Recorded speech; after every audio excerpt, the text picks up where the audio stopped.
This is not what I want to do.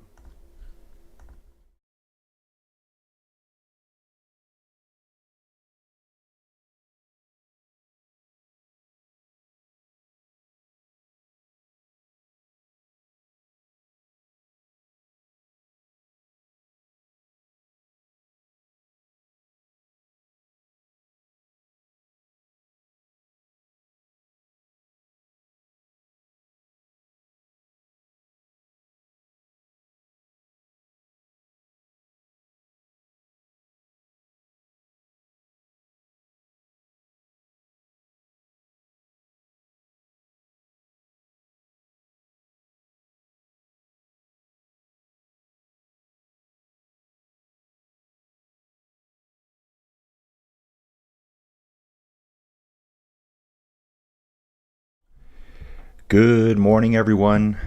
Stage 3, Vuelta a Burgos 2025, guys. Let's get this one going as quick as we can here. Live stats. Kind of messed up my little start intro there, but that's okay, guys. Got the Tour of Poland going on over here. Waiting on the Vuelta a Burgos stream to come through here. It's going to be a little bit working with the stats here, guys. Lots of good stuff to show you today. Just waiting for everything to catch up here. Yep, looks good now. We're off, guys. We are off. And dawn here, first thing in 5:31 a.m. in the morning for dawn. It's actually 7:31 in the morning, I think, for dawn. Good morning, dudes. Let's get it on. Rock on, Shaka Khan. We are in the pipe, 5x5, baby. Let's go. Okay, guys, 184 kilometers today. Really appreciate everyone jumping in yesterday, joining the chat, keeping the chat going. Some of these smaller stage races don't get obviously all the attention of the Tour de France, but still high level racing here. Situation at the moment, this is a lumpy one. I'll go back and find all the elevation, but let me just have a quick look here. Total elevation still to go at this point is 2,216 meters. It's been generally flat to downhill in the start, so maybe out of that we can add on a couple hundred more meters. Maybe it's 2,400 meters in total of this one. I'll dig in for those stats. What I did want to do quickly, though, you can see we've got a break. Looks like 5 or 6 riders right now. All Pro Series riders, of course. One Belgian rider today. That's kind of strange to see. And the 4 Spanish riders. We got a decathlon rider here, Sander de Pastel. I think it was day 1, stage 1, we had Dries de Bont out front. The majority of the day, so these Belgians really good at breakaways too. Then we've got 4 young Spanish dudes here. Actually, it's 5 now. Daniel Cavia has just joined the break. He represents Burgos BH. Gorka Sorain here. Sorain Caharual. Think we've got 1 or 2. I believe Iker here was in the break yesterday. So there was 2 Euskadi riders in the break yesterday for the majority of the day. And also, actually earlier today, I've been watching the race since earlier, guys. I think it was Javier Ibanez. Again in the break. Was in a break early today too. Just gonna get a few more things set up, guys. Okay, so that's good there. Dawn's here. Dawn's always here first. Thank you so much, Dawn. The other folks will be flying in shortly. Let's take a look at some stuff from yesterday, just so you guys can see it.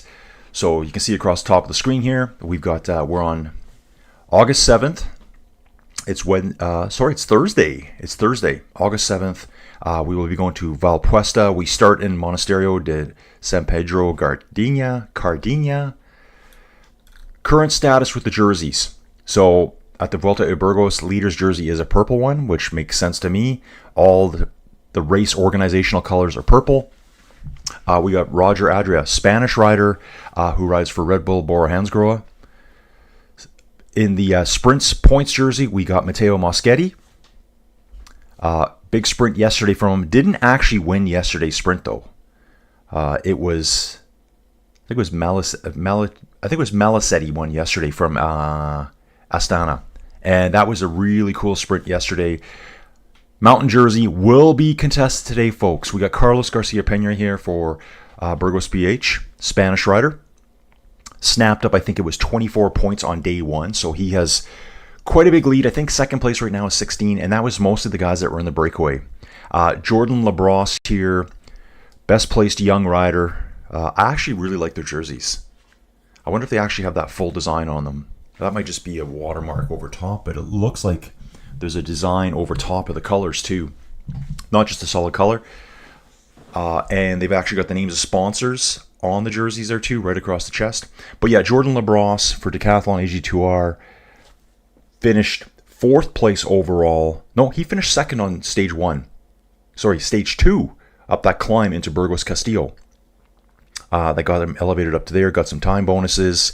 There was 2 riders from Decathlon in the top 5 that day. 2 riders from Bahrain victorious.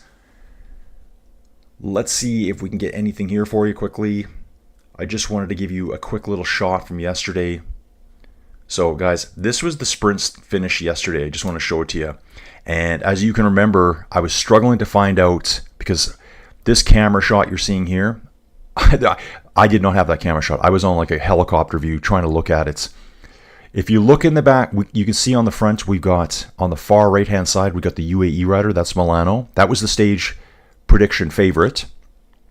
The middle of the screen, this would be Monasterio for Q36.5.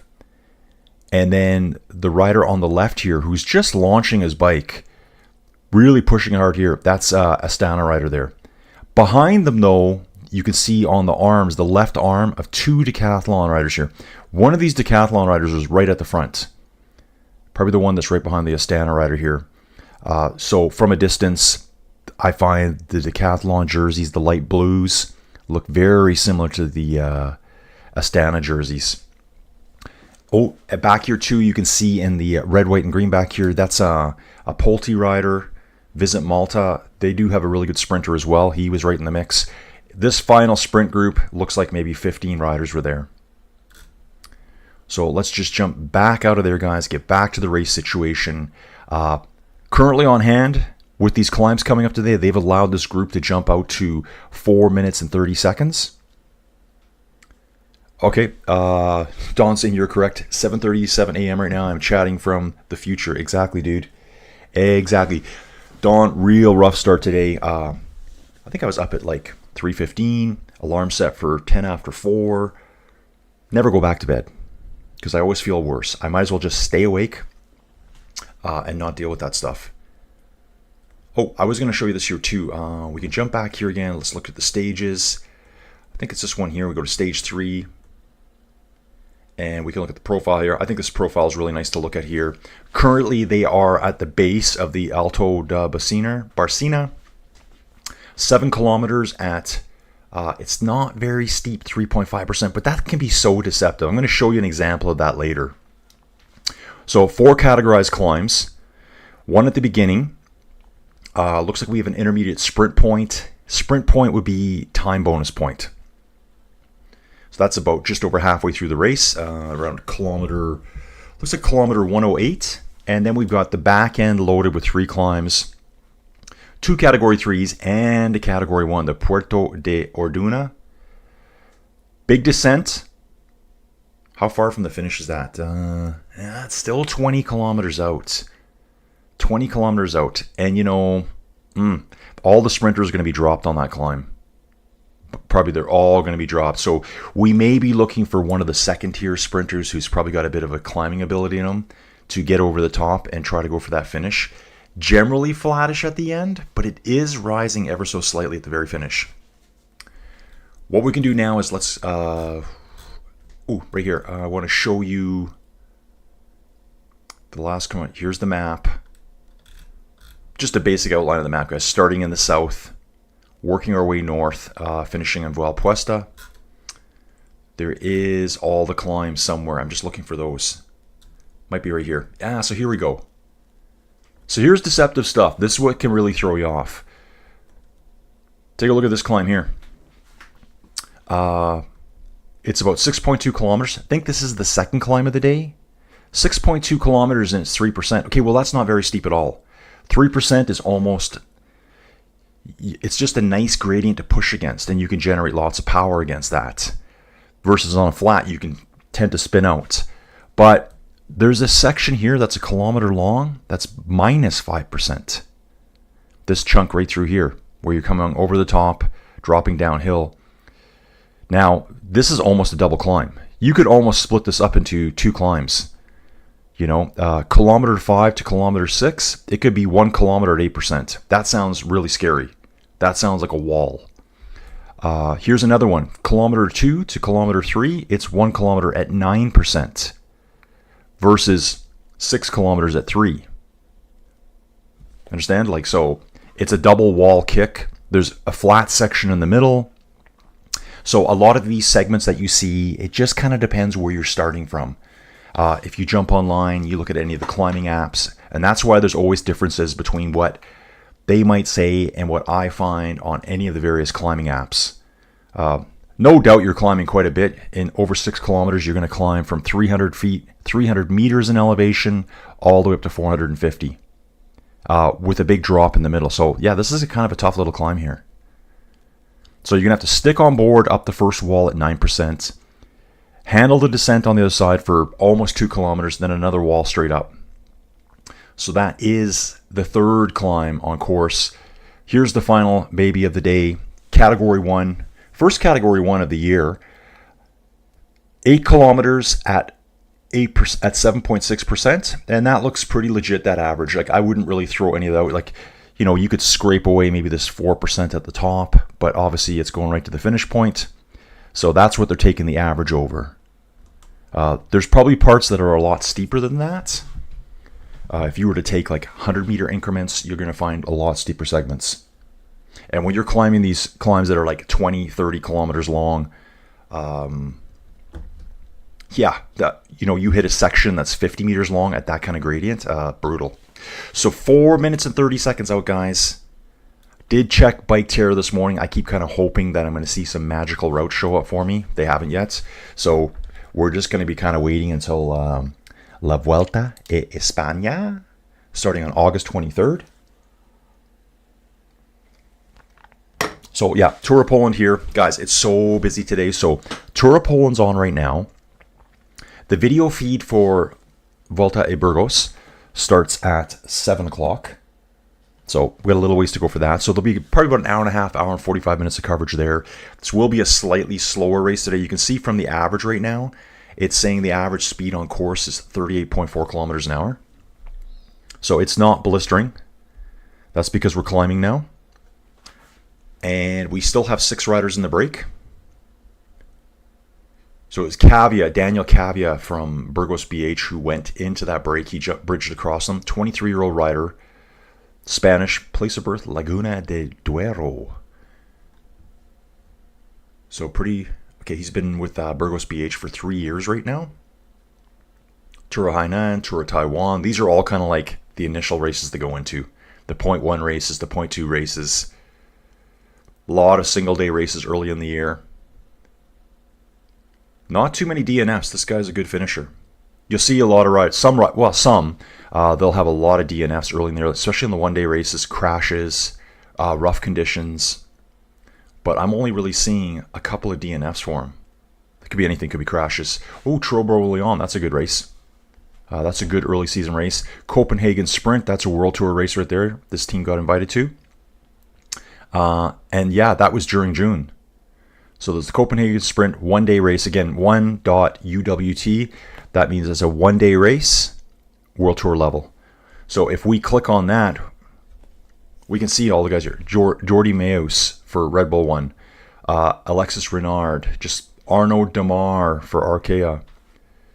Dylan Groenewegen. Dylan Groenewegen has been transferred officially to... I guess officially, it's been announced. I don't know when it happens. He's going to Unibet, Teatima Unibet. But again, here too, Phil Bauhaus, Soren Verenskold, all the sprinters that you know. No Jonathan Milan, no Matt Pedersen, but a lot of the big names you'd know there. We'll just jump back out of there, keep situation on the race. Hey Doug, how's it going, dude? Doug's here. Good morning, fellows. Good morning to everyone.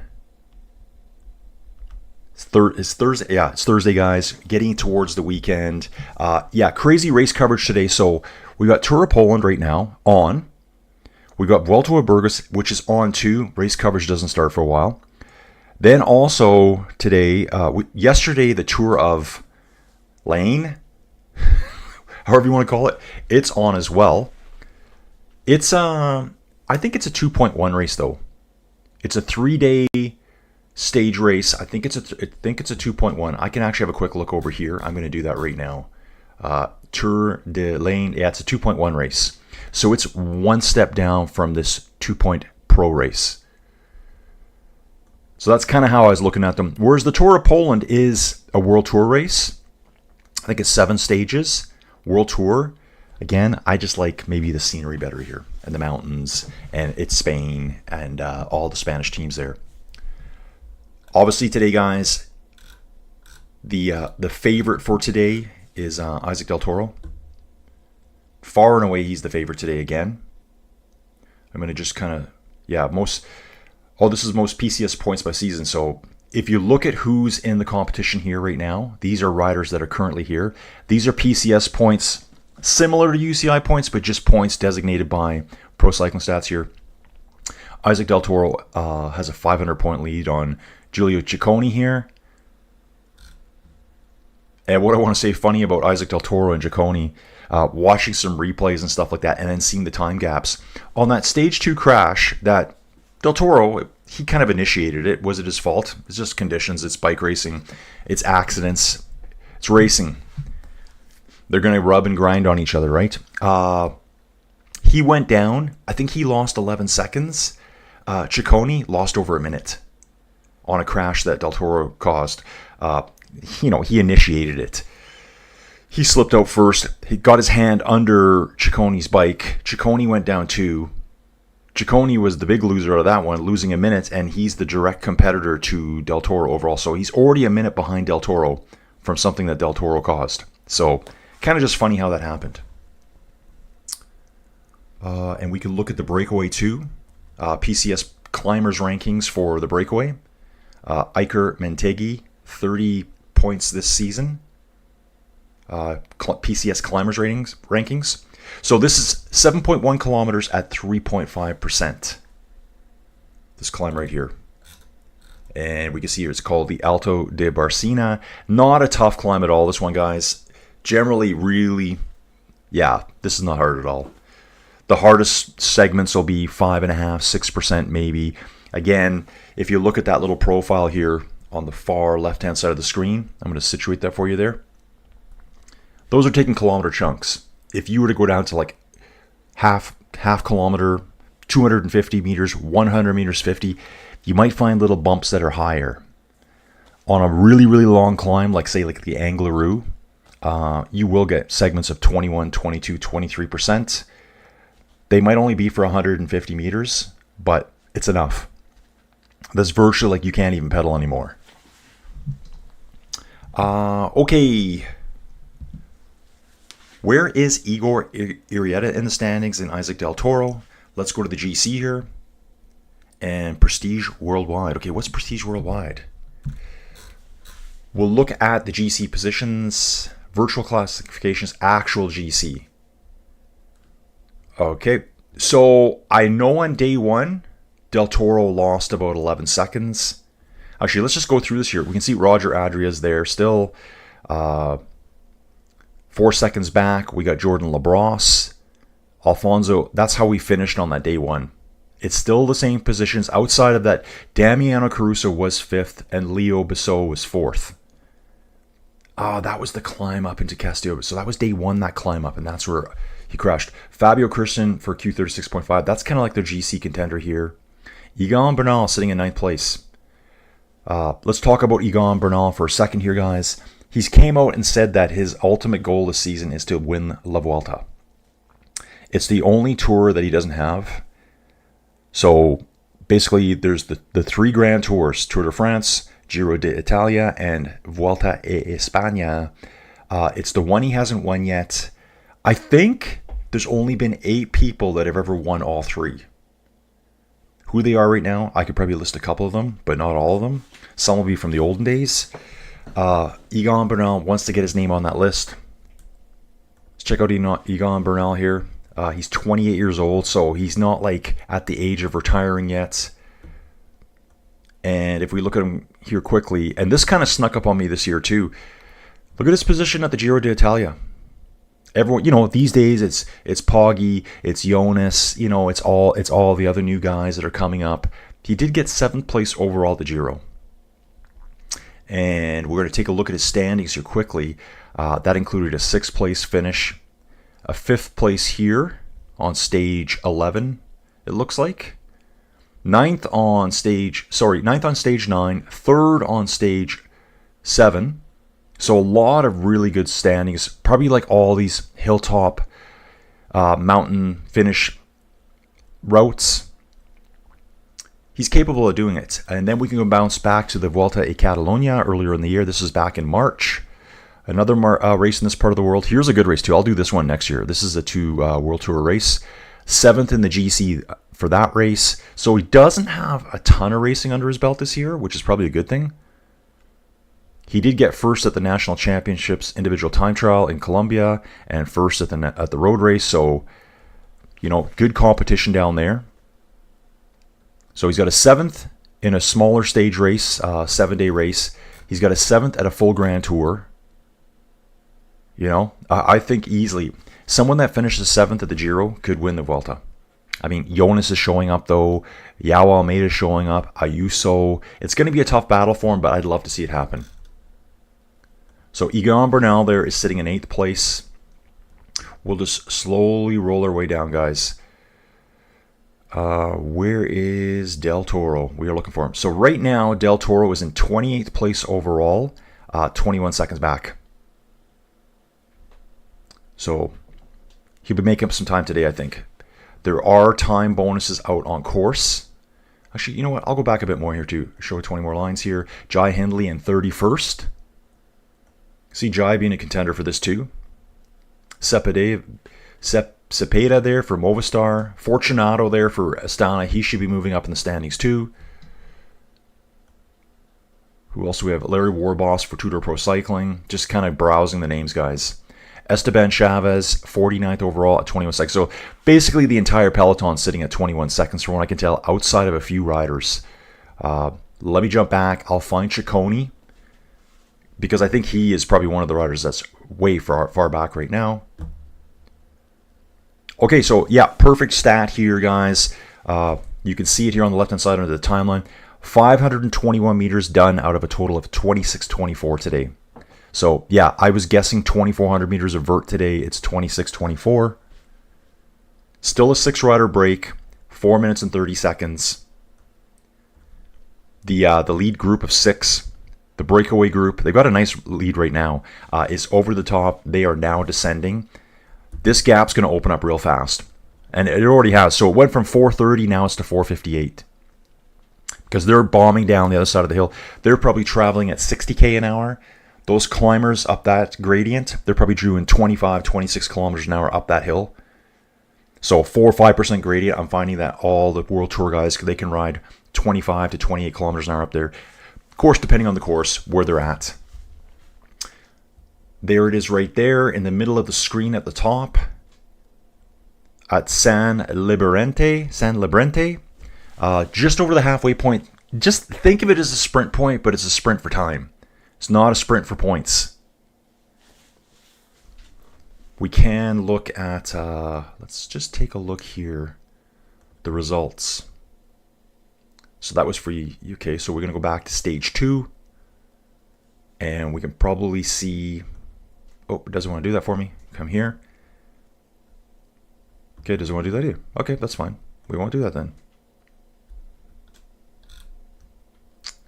Yeah, see, it's funny here. They keep calling it the KOM sprint.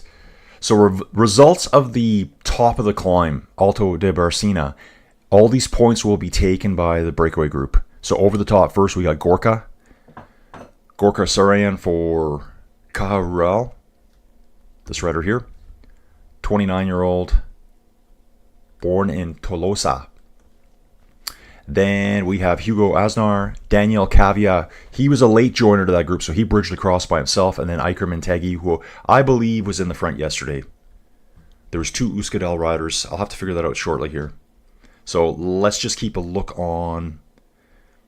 I think I'm going to spend some time later today and try to get this all set up a bit differently for you guys. See if I can make my own Windows layout and have my own feed. I'm going to try that. I'm not sure if it's even possible.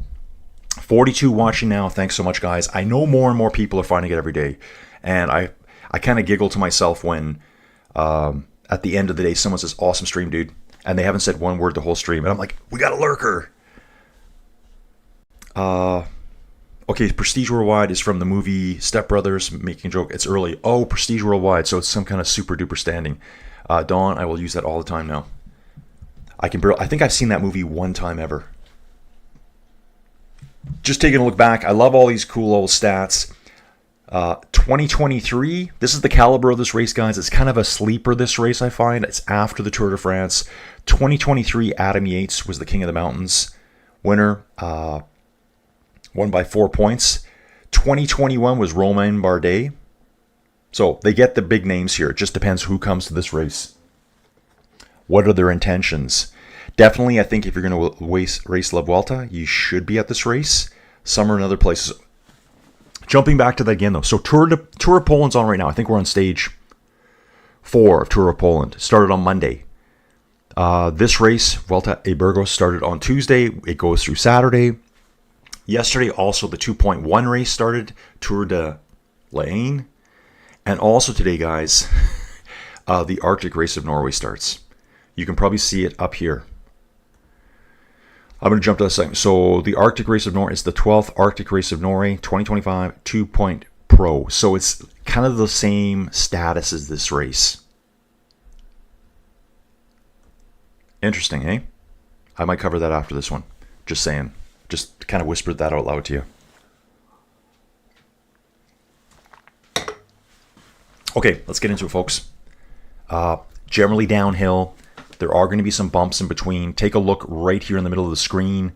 Looks to be right around kilometer 80. There's another serious climb there.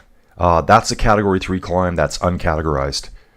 What I should do is, I'd really like to get all the GPX files downloaded from somewhere. I couldn't find them for this. Plot them on a map and find all the climbs along the way. Maybe I'll start doing that. I'll try to make that part of my process going forward. And you can see the descent here right now. Again, it's 4:08 now, so it went from 4:30 to 4:58. The chasing group got on the descent. Now they brought it back by almost 50 seconds. I don't think they wanted to get much longer than this. There's quite a few flat segments here. A little bit of false flatty towards San Liberente. Is that San Liberente or Lorente? Might be Lorente. Can't really see that there. Okay, yeah, Super Prestige Worldwide. Yeah, that's the official ranking over here. 39 people watching now, guys. If you're brand new here, just quickly hit the like button. Ooh, Rusticles. Yeah, Rusticles, dude. You're now a non-lurker. Rusticles, I might have been referring to you earlier. You always kind of drop at the last second. Great stream, dude. Thanks. Or thanks, buddy. Yeah, Arctic Tour of Norway is always a nice one to watch. So it starts an hour and 15 minutes. TV feed starts an hour and 15 after Vuelta a Burgos starts. I think at that point, when we get video feed from Burgos, so I can see more stuff that's going on instead of just checking out the stats. Again, Bike Terror would be perfect for this right now. There'll be about an hour and a half of coverage of Burgos, and then I can probably just jump right to Arctic Trail Race. Probably going to do that for sure. I've already got a second stream set up. You guys can't see it. I made it private just in case I thought, yeah, I don't know if I can do it, or the puppy was tearing the house apart. He's sleeping right now. He's doing so good. He's been with us, what is it? Wow, he's been with us 6 days right now. He just loves his life. Just, yeah, absolutely loves his life. Best thing we did was go get him out of that crappy condition he was in. Locked up in a cage all day. Now he's free all day. I had him outside yesterday. I filled a pool up for him, but he was too interested in the horses yesterday. And maybe nervous because he was barking at them like crazy. And they're just looking at him like, yeah, come over here, we'll stomp you. But he thinks he's tough. 50 in now, guys. I know a lot of people watch this race. If you go check out the actual, well, I don't know if it's the real feed. There's a live stream of Vuelta a Burgos if you speak Spanish. There's like 5 commentators at once. They have basically a profile map on the bottom. And Well, it can't be official. I'm going to say it's not official because they're not showing video feed. They're showing just a still image. There's like 2 still images that repeats every 2 seconds. And they don't change them that much either. Yeah, they had like 800 people watching yesterday. So I'm like, there obviously is huge interest in this race. But how do you get to watch it? The last winners of the King of the Mountains classification in Vuelta a Burgos. So last year, Pablo Diego Sevilla here. Diego Pablo Sevilla. And it was a Pulte rider. Team Pulte, Visit Malta. This is a Pro Series team right here. This guy's been riding. This guy's been riding for quite a while. Been a club rider. He's been Continental team since 2018. Team Pulte Gomella, and then Team Pulte Cometa, Team Pulte Visit Malta for the last 2 years. So he is active in the race, I believe. I want to check that for sure. I'm not sure if he is in this race. He is not in this race. He's just the last winner of it. So right now, he just a few days ago did the Circuito de Gexco on the weekend. That would have been on Saturday, I believe, where Isaac Del Toro won it. So some of these races here too, like heard a podcast about this yesterday. You know, you've got Isaac Del Toro, Juan Ayuso out racing in races where it's not stacked with huge amounts of top end, and how do I say this correctly, competitive talent. So if you look at this racer, okay, so outside of Aaron Buru, Ayuso, Del Toro, I think you're going to find out that all the other teams, the majority of them, are Pro Series teams that are still in development. You know, he's not out there racing, like Isaac Del Toro here is not out here racing Jonathan Milan or Mathieu van der Poel or Wout at any of these races. So hopefully they don't burn him out before the big race where it's going to be really competitive. You can see top 3 teams were World Tour teams at this race. This would have been Sunday. Bilbao to Getxco. I should check whether Bilbao is on the far north coast. I think Bilbao is definitely what you would call a Basque city in that Basque region. Did some studying last night on all the mountain ranges in Spain, so that was kind of fascinating to go through all that. Tom Scoins was there for Lidl Trek in 8th place. But yeah, lots of pro-level teams here too. Just something I was thinking about out loud to myself. Okay, so we're back here, guys. Still at 4:08 right now. And we got Prestige Worldwide going on everywhere. So yeah, that's what we'll do, guys. Once this one's done, and as long as I know that the puppy isn't terrorizing the cats or something, I'll end the stream, launch the other one. Whoever's around, jump on in. If you've got the stream going, let me know what's going on. 6:04 in the morning here, guys. Have your coffee. Here's an interesting stat for you guys. Currently at the Tour de France, 8 rider teams. We all saw that this year, so 8. It changed in 1987. In 1987, it went down to 9 rider teams, which to me, that's what's been in my brain. Supposedly before that, there was 10 rider teams. So they would have 10 riders in a group. I heard it in an audiobook, how they were using 10 rider teams. It was talking the Andy Hampsten period. That would have been right around the same time as Andy Hampsten. I think Andy Hampsten made his debut probably in 84, 85. I think. Andy had a great little part in that book. He had a 1-month contract. He had a 1-month contract, I think, to ride at the Giro. That's what they signed him on for. So really cool. Pure climber. And back then, they were doing a lot more time trials, so he always got like blown out of the water.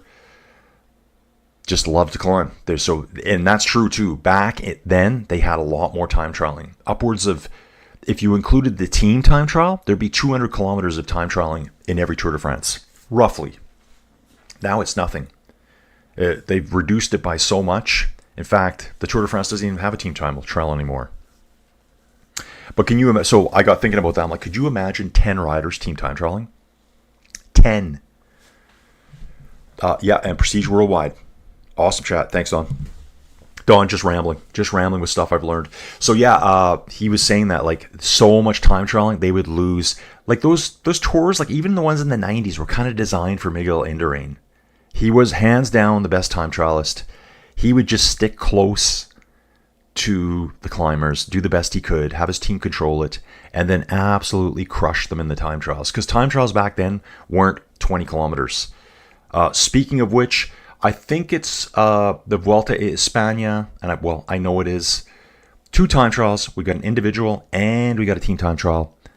Distances are 20 and 26 kilometers. I think the team time trial is 20 kilometers. Ooh, take a look at this, guys. I want to show you something here too. If you look at the profile map right now, take a look here. This little thing we're going now, just a little divot in the road, just a little molehill, gets no categorization. 0 categorization, this is what you're looking at here. So this is the actual location of the groups right now. 6 out front, 4-minute lead over the peloton. Then take a look at this over here. It gets even juicier over here. This little graph under the timeline, the profile of the upcoming kilometers between kilometers 81 and 84. Essentially, it's a 3-kilometer climb. 9% gradient, flattens out to 2, 3, 4s, and 5s. 2/3 of the ways up, it bounces into the 11, 12, 10% range. Then smooths out a little bit again, gets more comfortable, 8, 6, 8%. There's a segment here, 15% gradient. Things are going to splinter right there, I think. Things could splinter right there. I wonder if we're going to see more of a break try to go there. However, these 6 that are probably together, they know they're only going to stay away if they all kind of stick together for now. One rider looks like he was dropped way out the back. I wonder if this was the day that he went on the break when they got caught. A couple of them just went straight out the back. You can see Sander de Pistel here, the Belgian runner for Decathlon. He's on 21 seconds right now. If you look at his GC standings here, so they're right here, the situation on the road. This is their GC standings as is. He's 21 seconds behind. Virtually the entire peloton is 21 seconds behind. So is Gorka Serain here. Obviously, there's going to be some splits going back. Yeah, so this is a nasty little climb here. I wish we had video footage of this, or even a little bike terra here would be fantastic. Would be fantastic. I'm thinking bike terra should have like a little... I think they could almost do a little bit of a... How do I want to call it, guys? Maybe a donation. Maybe donation. I know people don't like all their subscriptions, but like a very, very small... donation amount to watch the live races. I think that'd be cool. I would donate to it. Sign me up, bro. Just to see the situation on the roads better. Because right now, I look at this profile into my brain and go, oh, it's just a hill. I'll go straight up. This could be all over the place. I don't even know the name of this climb. This will have a climb in the air. This will be a alto to something in this part of the world. I think the puertos, those are more passes where you're passing between a couple of hills. Actually, you know, this 4th one here, the Alto de las Campas, oh, that is the one with the double kick. That's the one that they make it seem really shallow. Yeah, right here. It says 4 kilometers at 2.6%. Profile top of the screen, guys. That's because they blended in the downhill segment in the middle of the 2 little peaks here. So they've really reduced the overall gradient. It's more of a 9% climb. It's 2 9% climbs is what it is. And then riders will be escaping down the backside and trying to hang on over this top climb. Very good chance whoever's over the top of this last climb first should have a very good chance being at the front of the race and going for the ultimate victory. Okay, best stage result in Vuelta Burgos in the history. All the riders in the break. So Sander de Pistel has had a 10th place before. Daniel Cavia has had an 18th place. That was just yesterday. Sander's best place was last year, stage 1, going into Burgos. Hugo Aznar, he had 30th yesterday. He's in the break too. Hugo Aznar, I think he's for Kern Pharma. Equipo Kern Pharma here. So he finished 30th overall yesterday. He's only 21 years old. So you can see his Palmares for the year. Orlen Nations Grand Prix. Oh, that's a Spanish race. That's Spanish race? I thought it would be Poland. Sure looks like a Polish flag to me, doesn't it? Yeah, it's a Polish race. Orleans is an energy company. They actually have an office in Calgary. It's kind of weird that they're here. I don't know why they're in Canada, but we have a lot of foreign companies that come in, and yeah, it must be hard for them now. More coffee, guys. More coffee. 43 watching. Thanks, guys. Drop a like if you can. These videos are doing pretty decent. Just to give you a reference point, here's a race that most people have never heard of. Jojo even said, she goes, I've never even heard of this race. I've never heard you say this race out loud. Still getting as many views as the first couple of days of the Tour de France Femmes avec Zwift. That race did really build at the end, but it takes a while to get these things building. So I need you guys all to give it a quick like, drop a comment, something like that. So guys, still sitting on 4 minutes right now. Breaks looking pretty consistent here. These guys are probably, they're probably 500 meters from the top right now. Yeah, it is quite steep here. It really is. It says right now they're at 710 meters elevation. They got to get to over 750 at the top in like 500 meters. So they're in this 10% segment now. I would have loved to have seen this 11, 15 segments. These look like 100 meter intervals to me. So there'll be 100 meters of 11%, 100 meters of 15% average, 100 meters of 9%. So they're taking small measurements along the way. And of course, you can get more detailed and refined the smaller the, I guess, the sample point. Today, I should actually take a look at the map here and see where we are.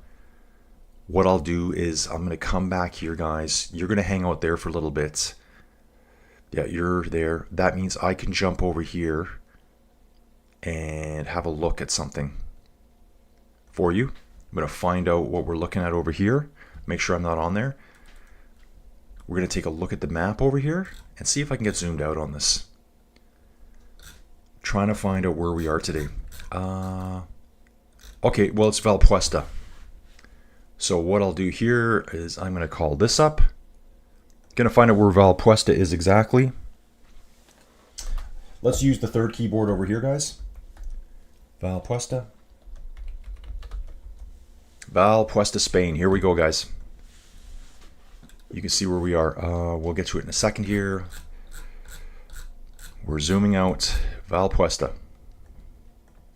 Actually, this will be kind of cool to see. This is interesting here, guys. Okay, just wanted to give you a quick look at this. We'll bounce away. We're going to come to... Wow, okay, guys, I didn't even set this up this morning. Microsoft Edge there. Yeah, there's Google Maps right there. And this should work now. There we go. Boom! We're on, guys. Okay, let's take a look at Valpuesta. Just using Google Maps here, guys. Where are we? Well, we're in Spain, right? Portugal. Got France right here.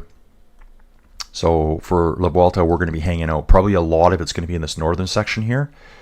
But Valpuesta itself, earlier on I mentioned Bilbao. That was the Circuito de Getxo.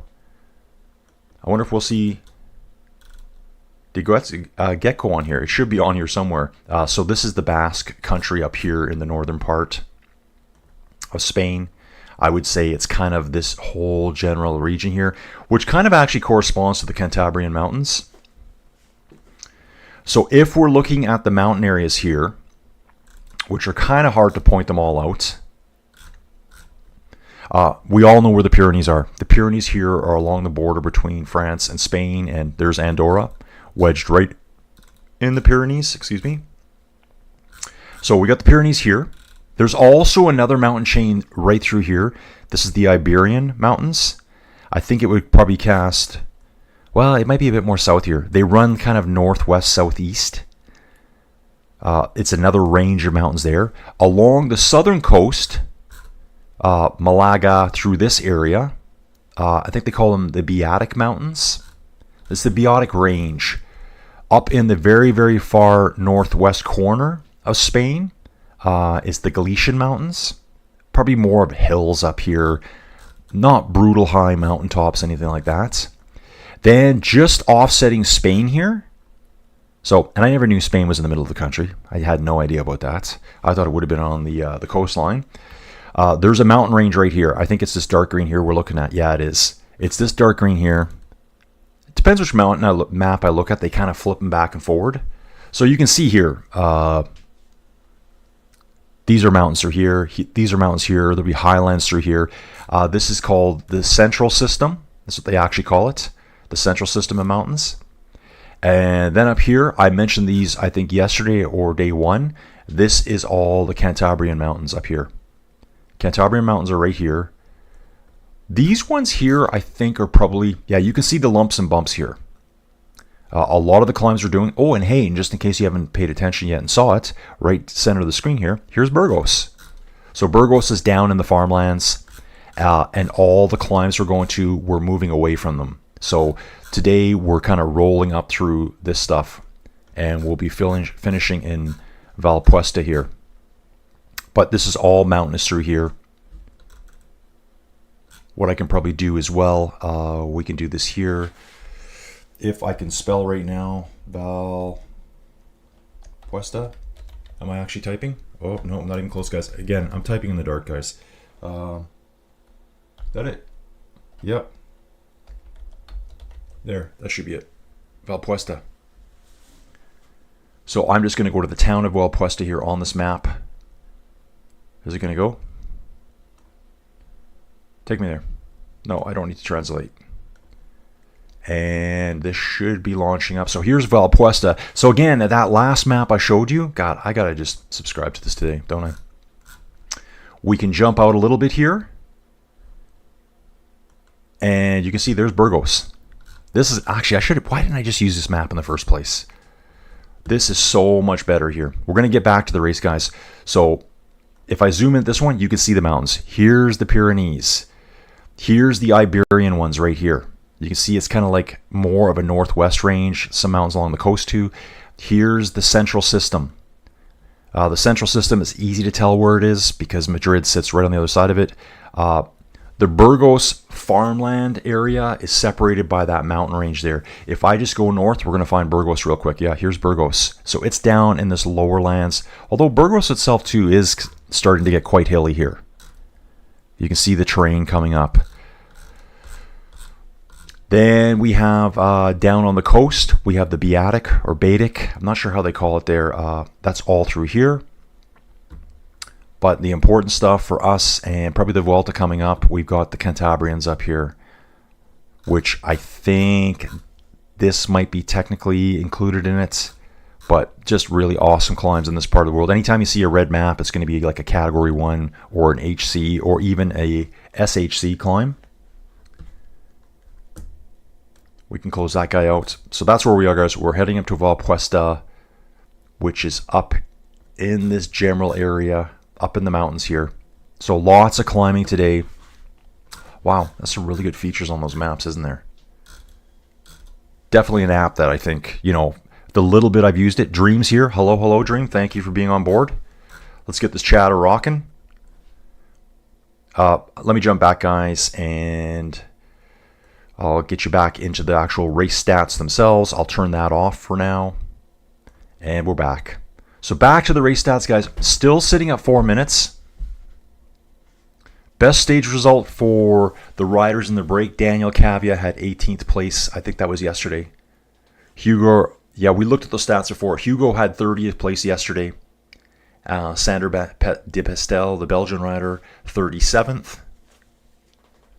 Ooh, check this out. Today is the 150th race day of Harold Martin Lopez for XDS Astana. Let's check out Harold Martin Lopez here. 24 years old from Ecuador. Don't see a lot of Ecuadorian. Wow, he was 55 kilograms. Super. Well, it says he's a GC rider. And then it gives him just a status that he's just a kind of a mid-range climber. I find that hard to believe when he weighs 55 kilograms. I guess maybe he's just had better results in GC classifications. And he's had a really good year here. So if you look way over on the right-hand side of the screen, okay, so this is PCS rankings, not UCI rankings, okay? But they're similar. Take a look at his progress here. 2019, he would have had 5 points. Just gonna have a quick peek at something here. Let me just figure this out. So he was on Movistar team, Ecuador, best PC team, Ecuador continental level teams. Went World Tour in 2024. So he's only been World Tour rider for 2 years at the age of 22. 2024 now. And he's 24. But look at his points. 30 points, 10 points, 19 points. Oh, all of a sudden, ooh, look at this. Maybe he got on the development team. So he was looking good over at Astana. Oh, he was on the development team there. So in 2023, he's getting better nutrition, better training, better bike fits, everything. All of a sudden, he's up to 98 points. Then he joins the Astana World Tour team. Jumps to 223. Now he's at 639 points for this year alone. What we can see here, Tour of Magnificent Quinzai, I think that's in China, I believe.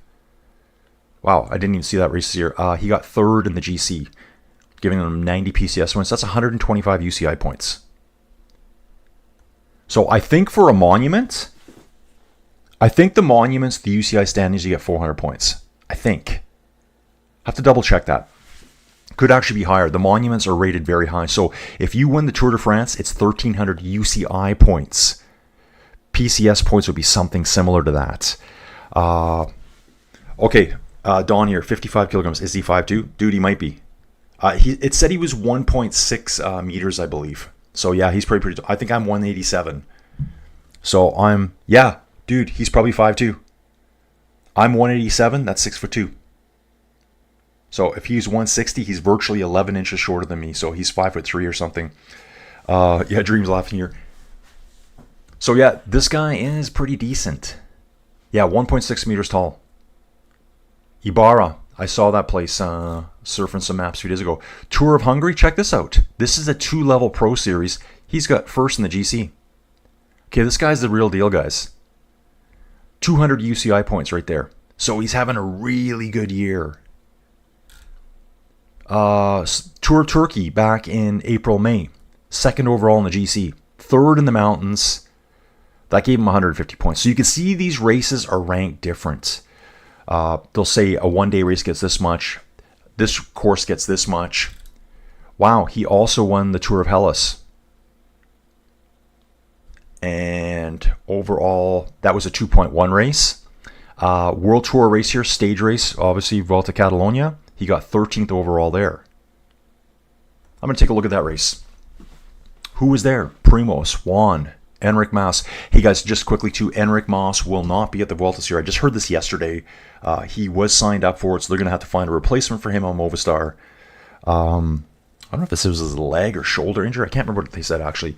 Mikel Landa, earlier in the year before he crashed out, day one of the Giro. We will see Mikel Landa at the Vuelta a España. Lenny Martinez, Laurens de Plus, Egan Bernal. Oh yeah, Egan Bernal. Yeah, we talked about that earlier. This guy's a good rider. Leonard Van Eetvelt, very good rider. Simon Yates, Carapaz. There he is right there. Harold Martin Lopez. So let's keep an eye on this guy. Really good climber. Yeah, this guy's had a great year. Like an awesome year, really. To get that many points. Yeah, that's awesome. Sorry, guys. A little bit of a side tangent, but I do like to learn about all the cyclists. No point talking about it if you don't know who they are. And I wonder what his program's like. Actually, you know what? I do want to look at that again. I've lost track of him now. Harold Martin Lopez. We can check this out here too. If you have full access, I think you get all the extra goodies here. He is going to La Vuelta. He signed up for it. Awesome. So again, guys, this is the reason why I picked this race over Poland. Because a lot of the riders here are most likely going to go to the Vuelta. Guys doing the Tour of Poland, that may not be their intention. This is a better tune-up race for La Vuelta. You're going to probably be riding on some of the exact same roads. It's probably really good conditioning for the area. Let's get back to the live stats here. I'll give you a quick update. What's going on? They've still got it pinned at 4 minutes.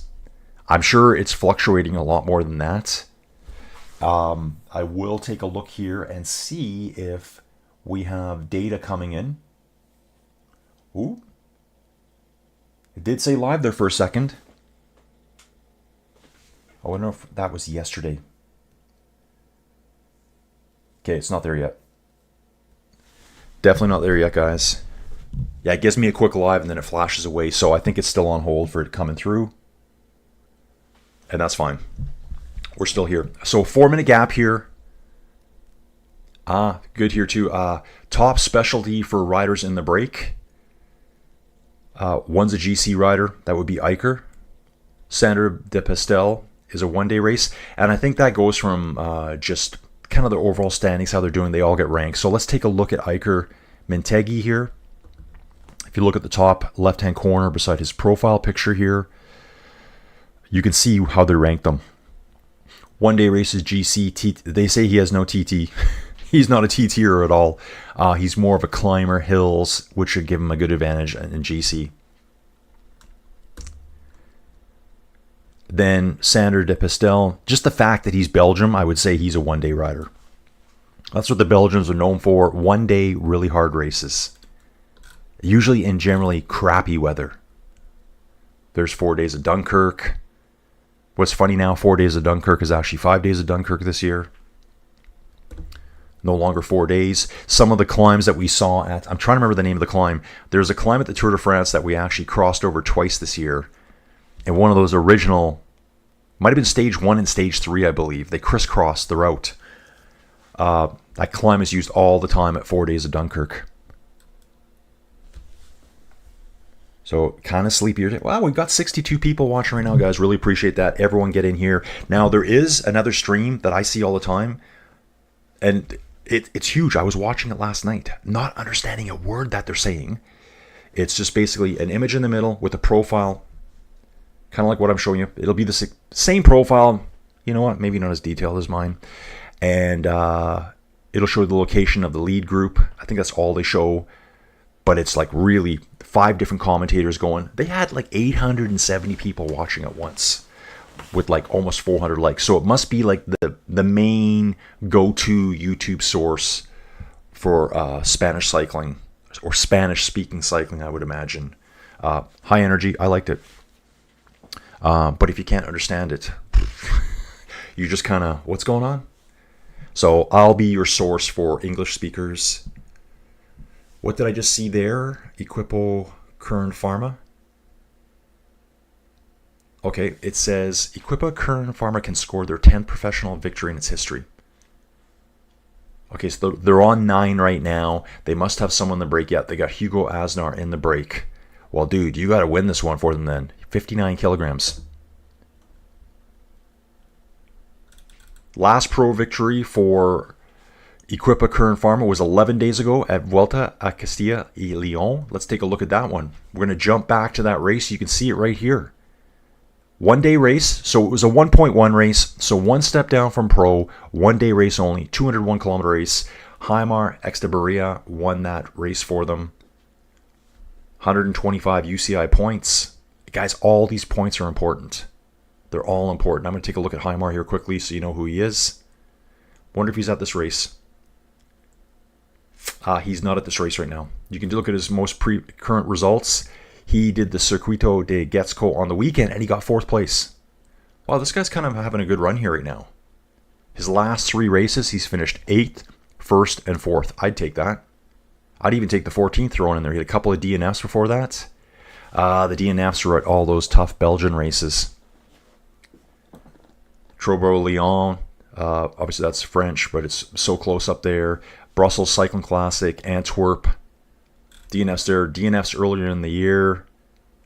But loves these warmer races. Look at Azula Basque Country, 12th in youth classification. It's coming on strong now, though. Got to go to the start list quickly and see if he's here. He is here. So this guy is riding for Equipo Kern Pharma. Total Energies here. Haven't seen much of them yet today. We'll go back to the live, guys. Let me just jump back that way quickly. Just get a refresh on it. Okay. This is not live. Sorry, guys. I'm in the wrong place altogether. Come back here. That was the other race. Okay. They are just saying still 4-minute gap. So Equipa Kern Pharma has a chance to win a 10th race, 10th pro level victory.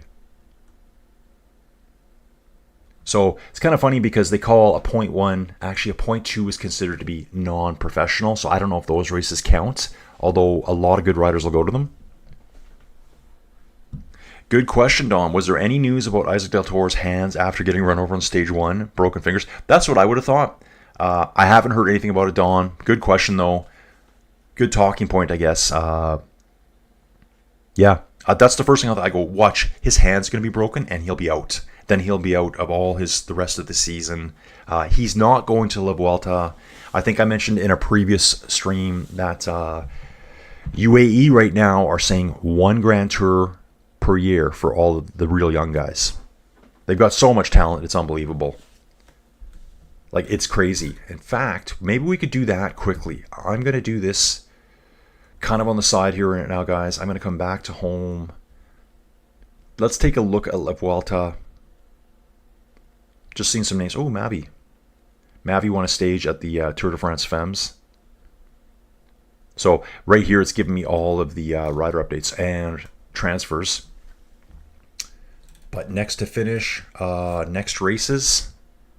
It's not showing up yet. Next World Tour races. Why do I not see it?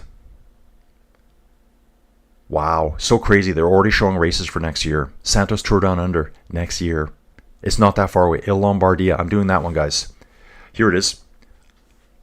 Let's just go. As the gap just sits at 4 minutes for now, I want to show you how Vuelta a España is going to be a real banger this year. Okay, let's just take a look at Team Visma first off. We got Matteo Jorgensen, Dylan van Baarle, Wilco Kelderman, Victor Kampenaerts, Sepp Kuss, Jonas Vingegaard, Ben Tullet. We've also got Axel Zingel here. Attila Valter. I think he's 27. Okay. And he's racing at Tour of Poland right now. So he's at the Tour of Poland. So this Team Visma lineup here, we got Matteo, we got Kampenaerts, we got Sepp Kuss, and we got Vingegaard. That's 4 out of the Tour de France lineup this year. I mean, Kelderman here and Van Baarle as well. Like, that's awesome. Right beside them, though, another World Tour team, UAE, XRG, Emirates here. Yao Almeida had a huge spring. Marc Soler, climbing Domestique. Jay Vine. Großartner. Großartner was I think he was at the Tour of Austria. I think he won stage 1 at the Tour of Austria. Gonna have a quick look at that right now. Tour of Austria, guys. The memory is just absolutely locked in this morning.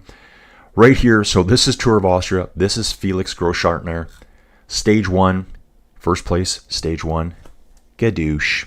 That's how you pull that one off. A 4th place and a 3rd place. This is the one where Isaac Del Toro, though, won stages 2, 3, and 4. And then I think he finished quite a ways back in the 5th stage. He didn't even need to show up for it, I don't think. So Großartner's going to be there. Oh, yeah, and let's not forget about this guy, Juan Ayuso. Just on the weekend, 2nd place at Circuito de Getxo. So he's coming to La Vuelta. San Sebastian Classic, the day before that, he got 39th place. So he would have raced, I think that was that was Saturday and Sunday. Just last weekend. The Giro, he didn't finish. Catalonia, 2nd place overall. Tirreno Adriatico, 1st place overall. I think this is going to be the best La Vuelta in a very long time. And even having said that, Don here, okay. Yeah, Don, exactly. You're on it right now, Don. You're just ahead of me here. What time is it? 6:35. Don's saying this at 6:33, so I'm doing that right now, Don. We are now looking at the UAE team lineup. Ayuso and Almeida there. Either one of those guys could win La Vuelta. Now, they got to go against Jonas. Sepp Kuss has won La Vuelta in the past. So 2 huge teams showing off for it. And then if you look at the other teams here, this does get refreshed pretty quick, but you can see the teams are still being filled out now. I find this is actually right here the best place to get the stats for the teams. EF Education, Richard Carapaz. So Richard was lined up to do the Tour de France and had a stomach illness about 2 weeks before the race and pulled out completely. I don't know why he would have pulled out for a stomach bug, but maybe it was really severe. I don't know. Probably could have been one of those. I guess when they say a stomach illness, it could have been he had, I hate to get really gory, but he could have had explosive diarrhea for days on end. And he could have just been depleted and wiped out and didn't train for a week straight. That's my guess. They give it a nice term to make it sound nice. So yeah, Carapaz is going to be there. We all know Richard Carapaz. GC rider and superstar climber right here. He's maxed out on the climbing, and you know, he's probably like 80% GC rider. He's won the Giro before. He's won stages of the Giro. He's won the Tour de Suisse. Yeah. Won KOM at the Tour de France just last year. Multiple stages at the Vuelta a España. Won the KOM jersey at the Vuelta a España. Guys, I've got a select group of jerseys coming. Joey Jojo got them for me. His next race, you can see here actually on the far right-hand side. Next in his program is the Vuelta. So right now, he's probably just chilling, training, getting tuned up for it. So they're going to fill out that team some more. And let's just kind of cruise down through the teams here. Okay, here's Astana. We mentioned this dude earlier. Harold Martin Lopez, the 55 kilogram rider, who's had a fantastic year. So, yeah, and they've got his GC maxed out. So this will probably be the GC leader for Astana. They've only got 3 other riders mentioned. 2 other riders mentioned, Wout Poels, Lorenzo Fortunato. You guys have heard these names. He's also a GC rider. Like a deadly climber here for Astana. Arkea hasn't designated any riders yet. Bahrain victorious. We got Damiano Caruso. He's currently 4th place in the Vuelta a Burgos right now. A couple other riders mentioned. Cofidis got 1 rider mentioned. Decathlon, Felix Gall. Now, what did Felix finish at the Tour de France? I think he was 5th.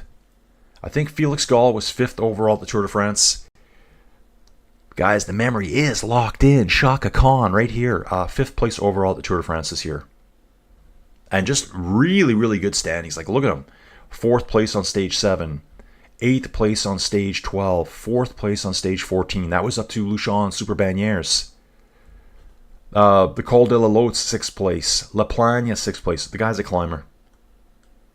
He should be maxed out climber, and they got him on GC as well. So he could be a Vuelta contender. Yeah, I'm just looking at this. So Richard Carapaz could easily win La Vuelta.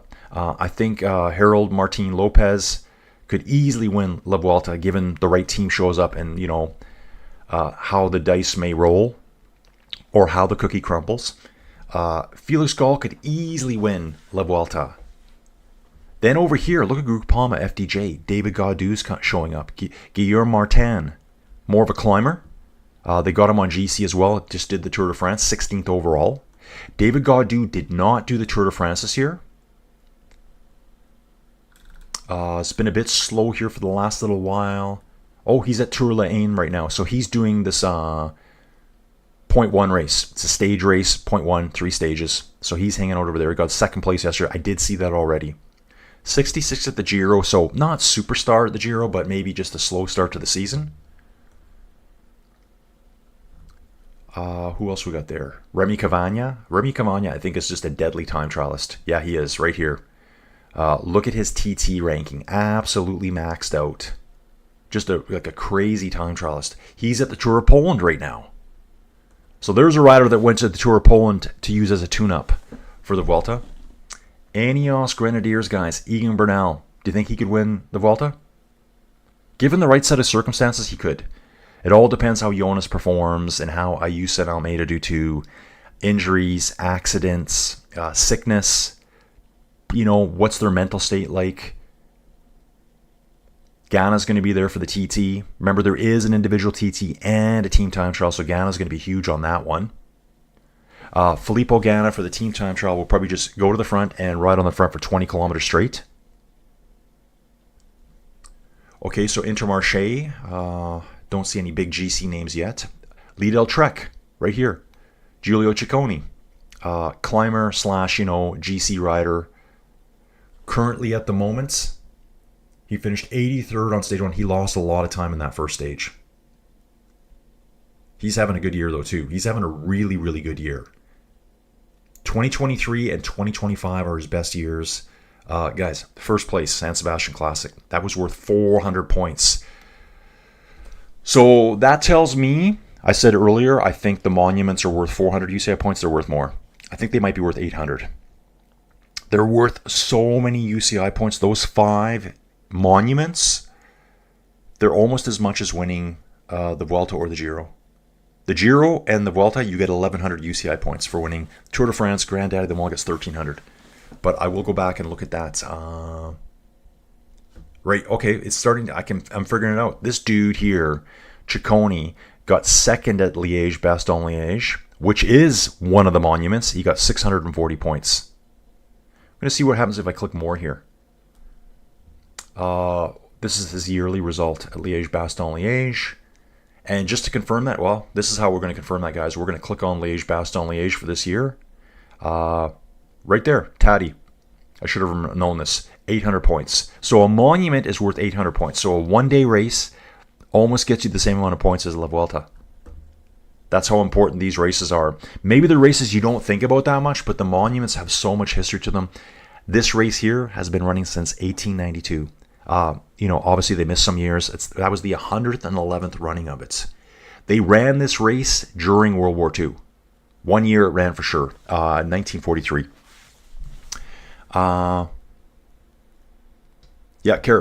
This is Dream coming through here. Carapaz was one of the guys on the exciting Stage 20 in Giro with Yates and Del Toro. Oh, exactly.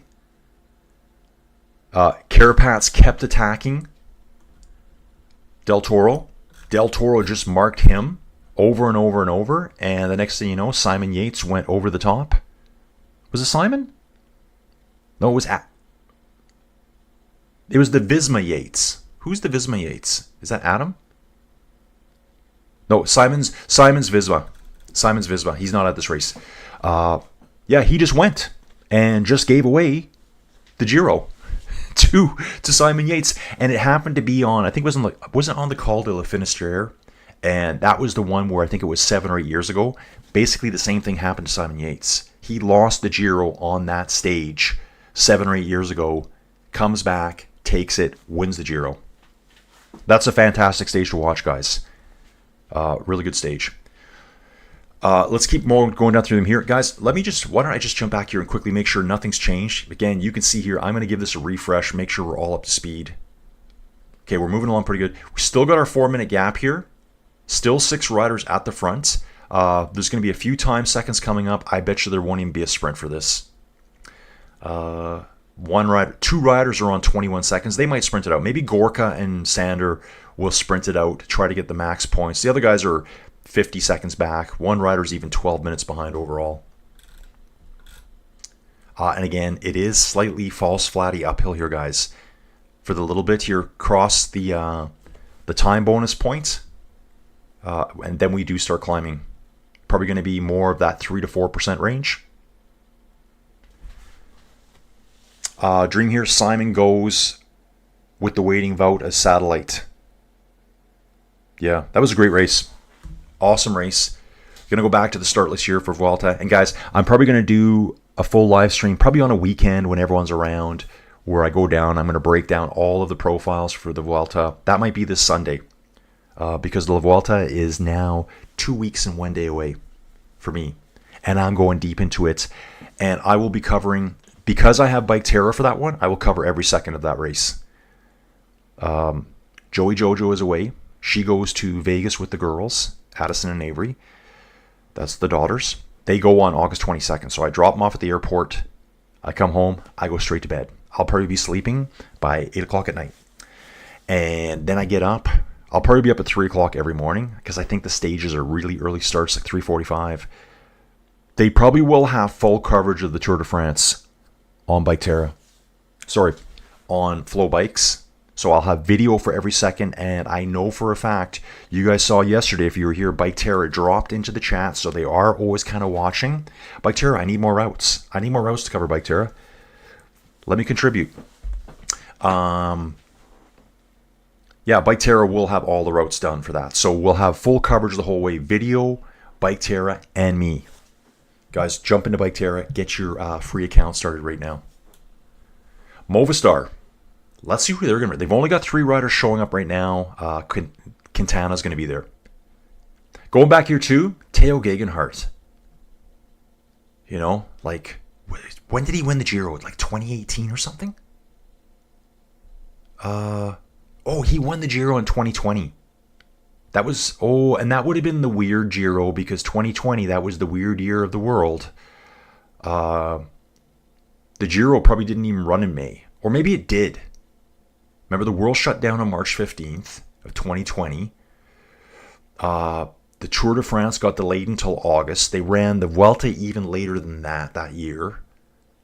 I'm not sure when they ran the Giro. But let's take it as most recent results. I mean, he's 30 years old, is designated as a GC rider, is a climber. But results lately, let's see. Tour de Suisse, 25th place overall. Tour of Slovenia, 3rd place overall. 5-day stage race. It's a 2 pro race. Tour of the Alps, another 2 pro race, 32nd. 9th place at the Volta Algarve. That's a good race to watch too early in the year. So, decent results. I don't think he will be contending for GC at La Vuelta. Ooh, here's some names, guys. Here's some names right here. Take a look at Red Bull. Guys, I'm probably going to do this all again as a independent live stream. Wout was there for the final descent. Yes. I would have loved to seen Wout here. Pellizzari. I think someone mentioned Pellizzari earlier this morning. Climber, GC rider here. So he is here at this race, guys. So, like I said, tuning up for La Vuelta. And if you look at his program here on the far right-hand side again, kind of always wondering, can you guys see my mouse pointer really easy? Let me know. Maybe I need to change the color of it. Let me know if you guys can see my mouse pointer when I'm moving it around the screen and stuff. Do I need to make it bigger? Yeah, I'll just make it bigger and darker. I'll put like a dark font on it or whatever you call it. But Pellizzari here, oh yeah, you can see it. I'm looking at my replay here. I can see it. I'm going to make it different though for you guys. Giro d'Italia, 6th place overall. I wouldn't even remember that. So 6th place overall, and he had a 3rd on one stage, a 5th on another. Liège-Bastogne-Liège, I would say not his style of race. Still got 57th. Catalonia, yeah, these are more his styles of races. Shorter stage races, maybe going to graduate to, well, he already has graduated to 3-week races. 6th place at the Giro. He's 21 years old. This guy is an absolute threat for La Vuelta. And then hasn't really raced a ton of days this year. He's done 3 one-day races early in the year. Shorter stage race, still 7 days. Did the full Giro, and then's been pretty quiet since then. Hasn't really done a ton of racing, so he maybe just... He did do the San Sebastian, didn't DNF'd it. Not sure what happened there with him. But yeah, I'd say this guy could be a good contender. You got $5 laying around, maybe you can do some sports betting. I didn't tell you to go gambling, but maybe I'll do that. There's places where you can bet on all the races, so yeah, that looks really good. And Alexander, yeah, he's going to have a good team there. Vlasov's going to be there. Jai Hindley's in this race. Interested to see what Picnic Postinel is going to be too. I'd love to see Oscar show up. Jaco Alula hasn't given much away yet. Soudal Quickstep, Mikel Landa here with Valentin Perry-Ponch. He's the dude that won Mont Ventoux this year. I think Louis Vervaeke, or is there another one? Maybe I'm thinking of Kevin Vermaeke. Yeah, he was out. He didn't race the Tour de France. I think this is a main support rider. This was a main support rider for Remco, who injured himself, I believe, right before the Tour de France. I think so. So we've already done UAE and Visma, and we're going to come back to all those guys as the teams fill out more. Yeah, Israel, Premier Tech guys. Why don't I jump back to the race, guys? I know you're here for the race. Okay, Dawn can see the mouse pointer. Yeah, Dawn, I did see it there. I'm going to make it black, solid black, so you can see it better. Let's just take a look here. 3 minutes, 50 seconds. They're starting the climb. It's going to slowly start coming down. It is a 2.6 kilometer gap right now. Last winners of the points classification in the Vuelta a Burgos. Guys, this is what you get when you're on Pro Cycling Stats. It's such a great site for all. This is the best one. This is the Primo. This is the Primo site for stats out there. There's a ton of other ones. Guys, you know I've looked at all of them. I'm looking at all of them all the time. In fact, I use quite a few. I've got them on my phone. I've got them on other laptops. Are we live yet, guys? Can I get a live feed? Very close now. Very close. They really need to show more of this race. If you show the race... Ooh, I saw a good stat there. Saw a good stat there. Oh, it just bounced on me. Where'd it go? Okay, they're talking 2,000 days ago for Nairo. Oh, wow. Competitors in Vuelta a Burgos with most career wins. Nairo Quintana at 51. Rui Costa at 33. Juan Sebastian Milano, that's our sprinter, who got third place yesterday. Wout Poels, 26, and Egan Bernal at 21. Points classification again. Oh, yeah, so the last winners of the points, Pavel Bittner, Primoz Roglic, Ruben Guerrero, Juan Sebastian Milano, sprinter, Mikel Landa back in 2020. So again, this is a race you guys don't think about or hear about. Like Joey Jojo's like, I've never heard of this race. You've never mentioned this race once. Why are you doing it? I'm like, it's a really good race.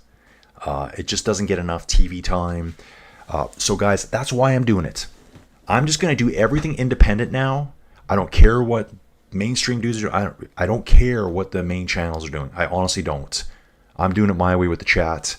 I think the chat is crucial. The interactive chat, guys.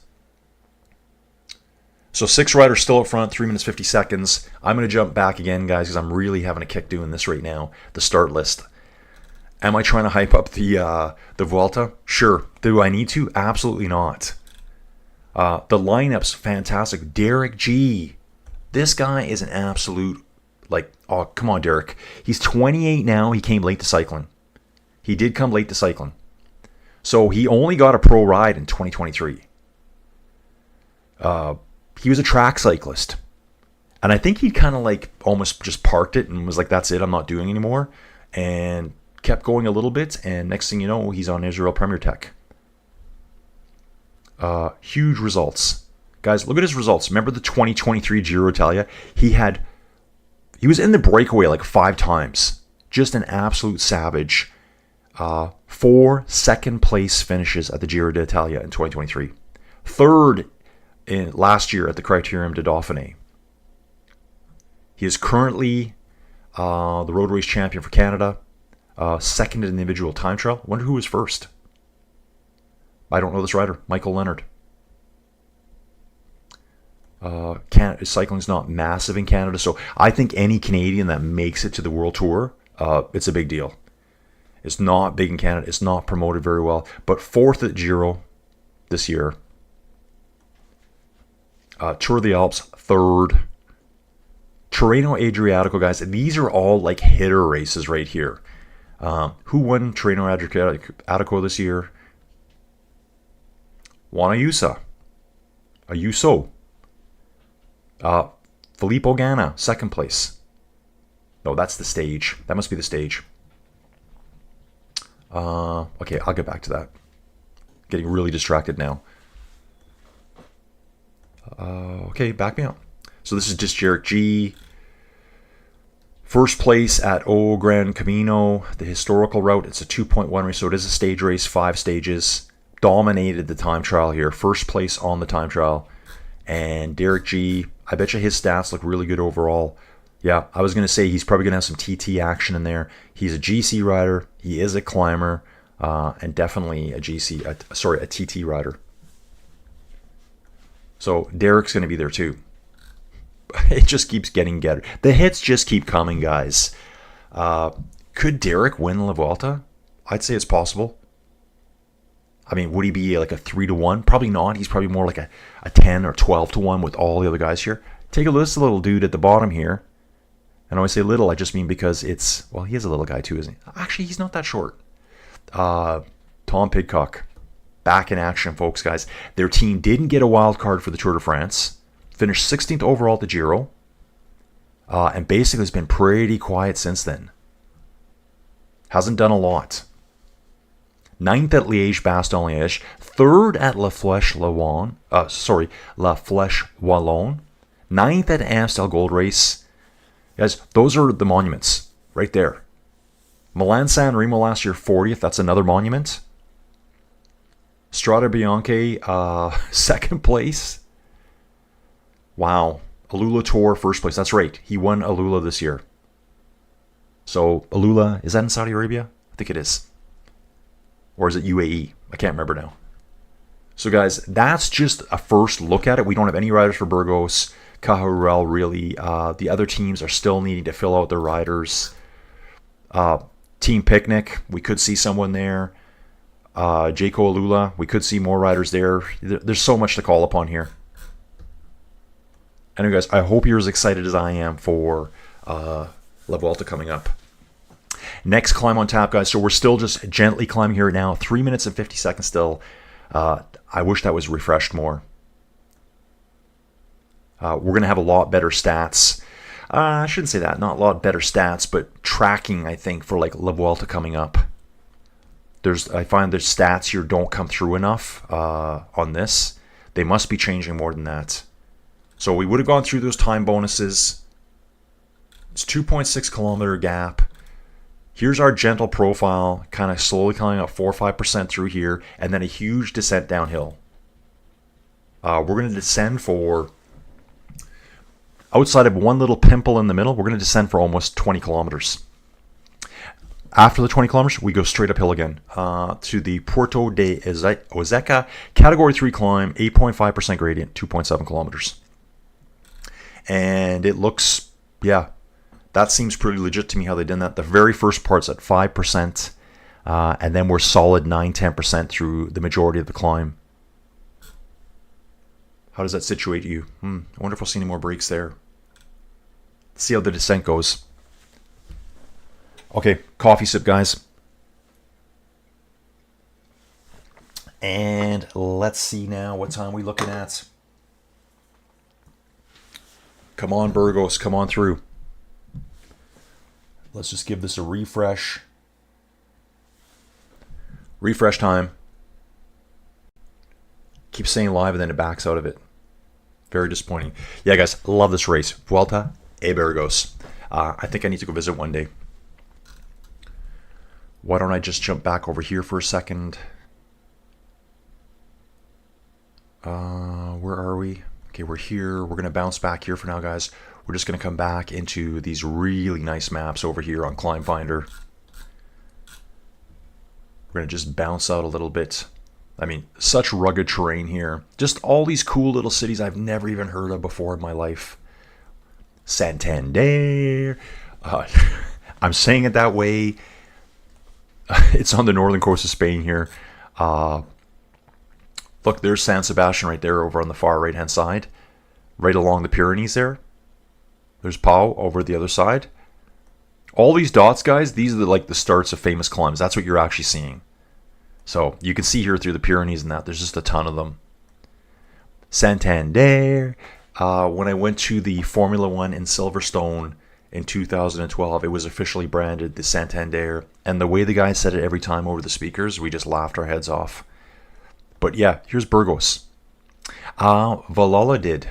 There is a stage at the Vuelta a España. I think stage 20 is there. Flat stage. Pretty sure there's a stage there at the end of the Vuelta. Just find it fascinating to stare at maps and realize there's people living their lives there. Yeah, I think I really need to go to Spain one year. Just kind of like, where would you go in Spain? I'm just looking at it like, you know, you got Barcelona, Alicante here, Madrid, Cordoba, Sevilla, Burgos. I think I'd like the north. May not be as hot as the south. I think down here would just be brutally hot, which would be nice as a tourist. Ibiza, never going there. Unless I can show up with my iPhone and pick my music playlist out and pretend I'm a DJ. I could do that. Just pretend. I'm not actually DJing. I'm just hitting a playlist on my phone. That is not DJing. I'm going to say that every time. DJs, you got to move the records around. Okay, back to this, guys. We're going to jump right back into it. Okay, they are still climbing here now. 6 riders. Sander de Pestel, Daniel Cavia, Gorka Sorarin, Hugo Aznar, Iker, Mintegi, and Mario Silva. Mario Silva here, cool. Ils Bellier's rider. Love seeing the Conti guys getting right up there. Super aggressive. Let's take a look at this dude here. They don't even have his picture. Come on. So this guy must be... Ooh, check this out, guys. I'm so glad I just clicked on this guy. This dude here, so he's been club level racing control pack. Not a team you've heard of. Then he went to club level Ils Bellier's... I struggle saying that. Ils Bellier's Arabe. They have a club level team as well. So they have a development team, and then they have their Conti team called CT. He's a trainee as from, I believe that's August 1st. I think he's officially on the Continental team as of August 1st, if I'm reading that correctly. It says 1/8. I think that's the first day of August, not the 8th day of January. First day of August. Yeah. Yeah, it must be, because look at all his race series for the year. August 3rd, he did the Circuito de Gecko. That's a 1.1. DNF that. That's unfortunate for him. I mean, he must have been bummed out of that. Here's your first kind of like exposure to some of the World Tour riders. Probably. DNFs it. Before that, though, look at his races. Nat. So that's a different categorization even there. I've never even seen that yet. Volta e Castello Nat race. Probably just a national series race. And if I'm looking at it quickly here, yeah, take a look at the UCI points. All these races down here, he has 0 UCI points, like not one showing up. And that's not because he didn't do well. Here's a 7th place at Trofeo Garita. That would get him UCI points if it was a UCI points race. So this is all one step down. This would all be like club level racing, these races. So he just got promoted to the Continental team, and guess what? He's here representing right now. Doesn't have a picture, doesn't have any standings on Pro Cycling Stats yet. He's in the break. Love it. And he's only 54 seconds down. I love these aggressive guys. Absolutely love it. Swoosh Kid, dude, thanks for being here, man. 38 people watching right now. Let's build it up, folks. The upcoming Classics Hamburg 25 last year gave the winner 400 points. Okay, I didn't know that. So that's upcoming, you said? So obviously that's a big race. And you know what? That's on Flow Bikes. Guys, I'm going to check my schedule here for Flow Bikes. I am live for... Am I? Okay, it should be live now. But I'm going to check the schedule here. I like my mic, right? I've been looking at arms. Some of the arms you get, you can't really move. You can't move them around like what I'm doing right now. It's easy. So I'm trying to make sure I get a good one.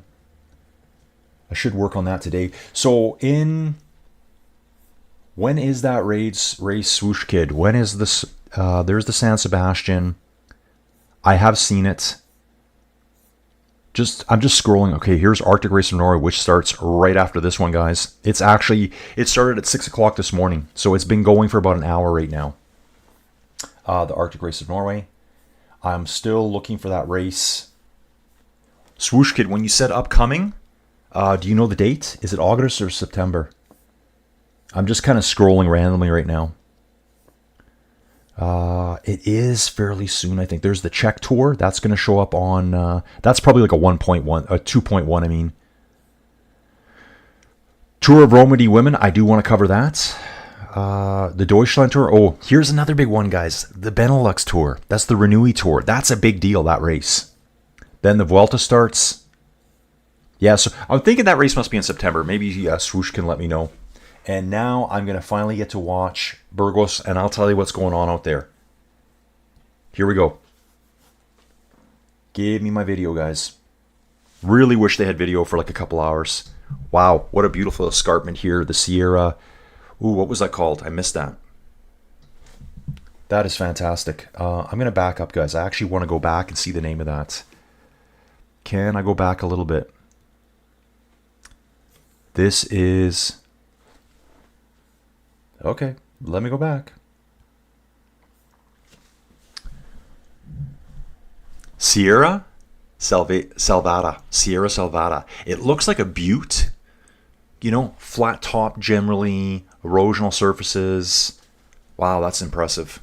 And now I'll get back to the live. 6 riders up front. Remember, one of the dudes here, he's just been put up to the continental level team. That is Mario Silva. Shout out to Mario Silva, dude. He's like, you'll never see this man, but I love this kind of stuff. They don't even know where he was born. Right now, he's so new. So it's, what is it, August 7th? He just got on here where he's being tracked properly at Vuelta Burgos. This is his first Pro Series race. Well, technically, yeah, it is a Pro Series race, but his first exposure probably to World Tour Pros would have been here at 1.1. They wouldn't have been at this race here. Yeah, so you can see here, he'd be racing all against continental level teams here. Like, here's a dude, Ezra Caudell, Team California. You kind of forget that there's people over here racing continental level. Like, I follow Project Echelon a lot. So, obviously, Team California, they were over here. This is one of the races. I can see 2 of their riders here.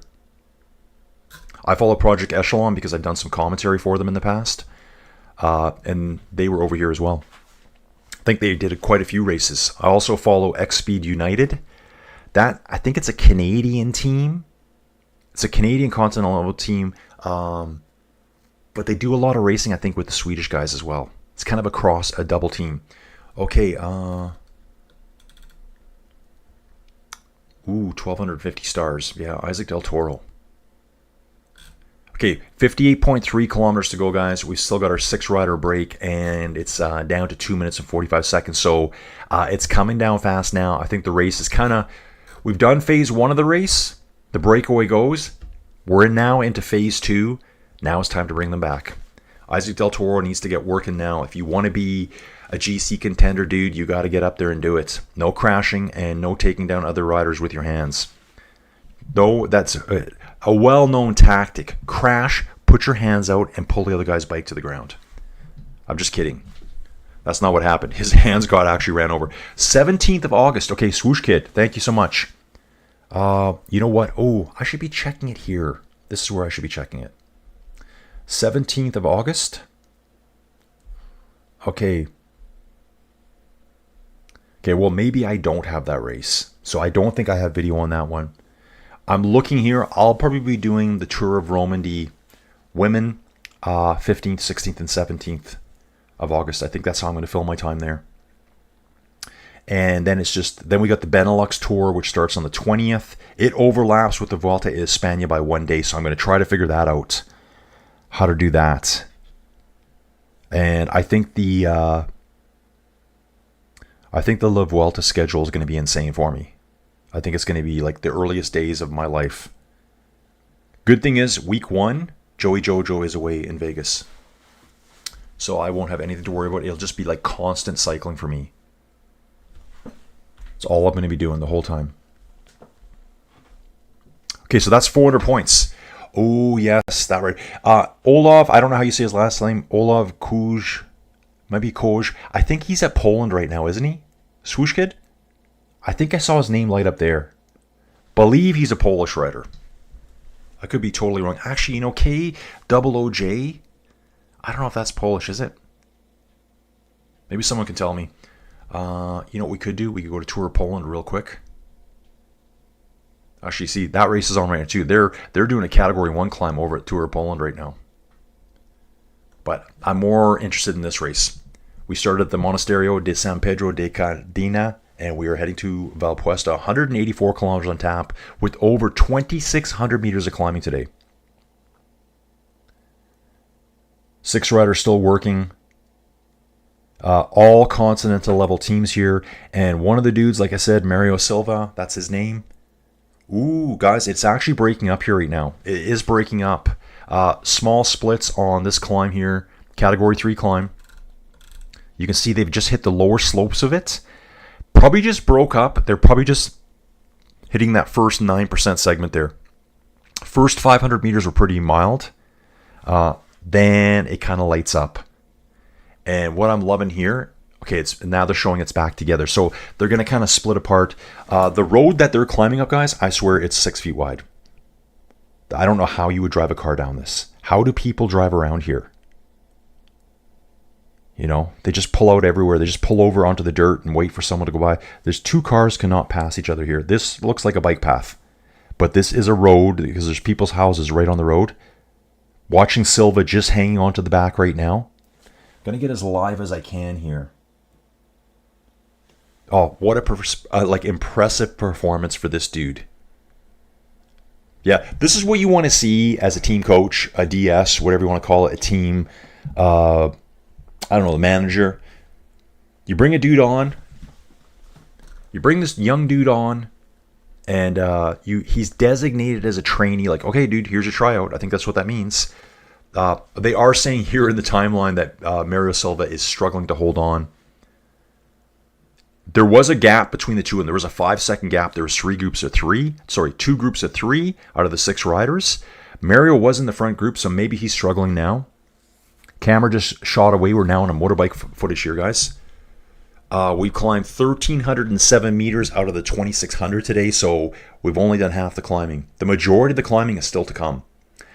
In that one big lump at the end, 8.1 kilometers at 7.4%. We got like over 600 meters of climbing there. Of course, now they're getting even into more sketchy side roads, these climbs. Yeah, this is a walking path. This is not a road. This is a walking path that they just say, yeah, this is a road here. Insane. Absolutely insane. I love it. Absolutely love it. This is where you got to go and take your bike for like 3 months and just ride everything. Go on Climb Finder, set up a bucket list, and just do all the climbing. Okay, trying to watch the front of the peloton here, guys. Now that I have footage, this is getting more interesting for me now. I can see all the little things going on. Mario Silva is rocking and rolling here on the back. But yeah, again, Mario Silva, dude, even if you crack here and you're out the back, you're killing it. You get yourself into a team. It's your, what is it? Is it August 7th, guys? Is it August 7th today? It is August 7th. He's been a trainee with the team since August 1. And here you are in a breakaway group at a 2-point pro race series, absolutely smashing it at the front. You're not hiding at the back. You're going for it. You're showing your bosses you're aggressive. I love it. Okay, so this is Team Reuven Mazlamoy. Sorry, dude, I just butchered your name. Te Reuven, dude, can you give me phonetics on your name? Te Reuven Mazlamoni. Hello, guys. It's Olav Koi. And maybe you could tell me how to say that. Is it like koi, like as in the koi fish? Or koi? Koi or ko? It's kind of like there's a women's sprinter, Charlotte Cole. It looks like Charlotte Cool, but it's Cole. The double O, and I think it's a K as well. They say Cole. Okay, watching the front guys here. Head of the course, Cabeza de Carrera. Cabeza de Carrera, we got the Kern Equipa Pharma rider on the front. Equipo Pharma on the rider on the fronts. That would be Hugo Aznar right now, driving the front hard, grabbing a bottle. Chased by the Cahural rider. That is Gorka Sorarin. 4 riders sitting on the back. So there's a gap with those two right now. I wouldn't be surprised if we see a gap forming here. Overall lead now down to 152. Like I said, guys, we're now into stage 2 of the race. Oh, and interesting news here. Matteo Moschetti, the guy that got second place yesterday for Q36.5, is dropped from the peloton. I'm imagining all these sprinters are going to be gone. Milano is not getting over the top of the Category 1 climb before everyone. Matteo Moschetti's already gone. Second place rider yesterday should be gone. Yeah, it's been lit up here. They're now talking about Hugo Aznar accelerating. I've already seen that. So we're right on track here. Yeah, it's perfect. What I'm seeing for my tracking here is within 0.1 of a kilometer, 100 meters of what's showing up here. So I'm getting good data coming through here. This climb, guys, they're climbing at 10 kilometers an hour. Here's World Tour Pros, 10 kilometers an hour. Okay, head of the course right now, the Euskadi rider, that's Iker Mantegi, is really struggling out the back. I think he's cracked. There's only 3 riders left up front, I believe. So we've already lost the other 2. So Mario Silva's already gone, and I'm seeing that now on the situation board here. Mario Silva, Daniel Cavia, he was the last to join the group.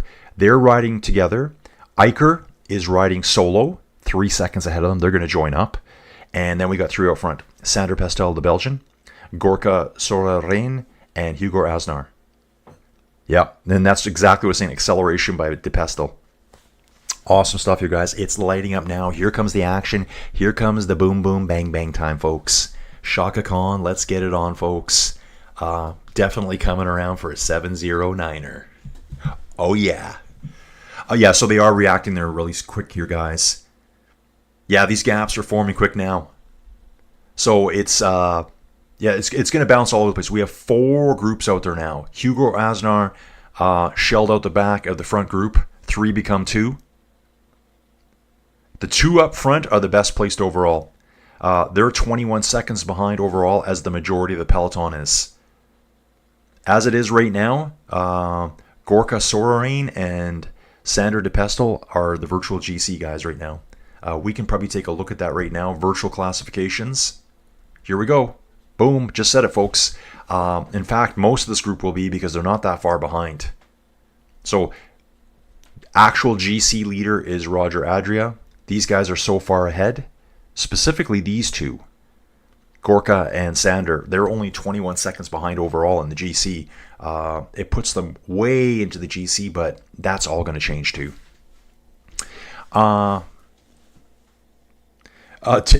Tiroven here is also watching the Tour of Poland if you want some update on that. Yeah, dude, I can watch as well. I've got it on too. Focusing more on this one right now. This is a really tough climb, hard climb, guys. Yeah, sections above 7% and at least 0.5 kilometers in length on this climb. There's a lot of it. Ooh. There's one. Oh, that is brutal. Okay, this is for the stage. I think. Oh, no, it's for the sections between 130 and 173 kilometers. Wow. Between 130 and 132 kilometers, there's 1.7 kilometers that have an average steepness of 10.3%. So that's the climb we're on right now. Average, that means there's parts that are a lot higher. There's parts that'll be a little bit lower to keep that average that high. So this is actually the steepest climb of the day right now. We're on the steepest categorized climb anyways. There was a section earlier that had some 15% segments. That's absolutely uncategorized. Why do you do that? Categorize those ones. Why not just throw a 5th climb in there and categorize it? These 2 are over the top of the Puerto de Orduña, I think it's called. Yeah, Puerto de Orduña. They're over the top, bombing down the other side, guys. Let's go back to the detail profile here. Yeah, they're all over the top now, except the peloton. So it looks like we have 4 groups out on the road, which consists of 6 riders. Let's see who's a good descender and who's not now. Really cheering for Mario Silva here. I would love to see Mario Silva go all the way. Just go all the way by himself. Really stepping up his game here. Been riding with the best for 7 days now. Finds himself in an awesome breakaway, continental level team here.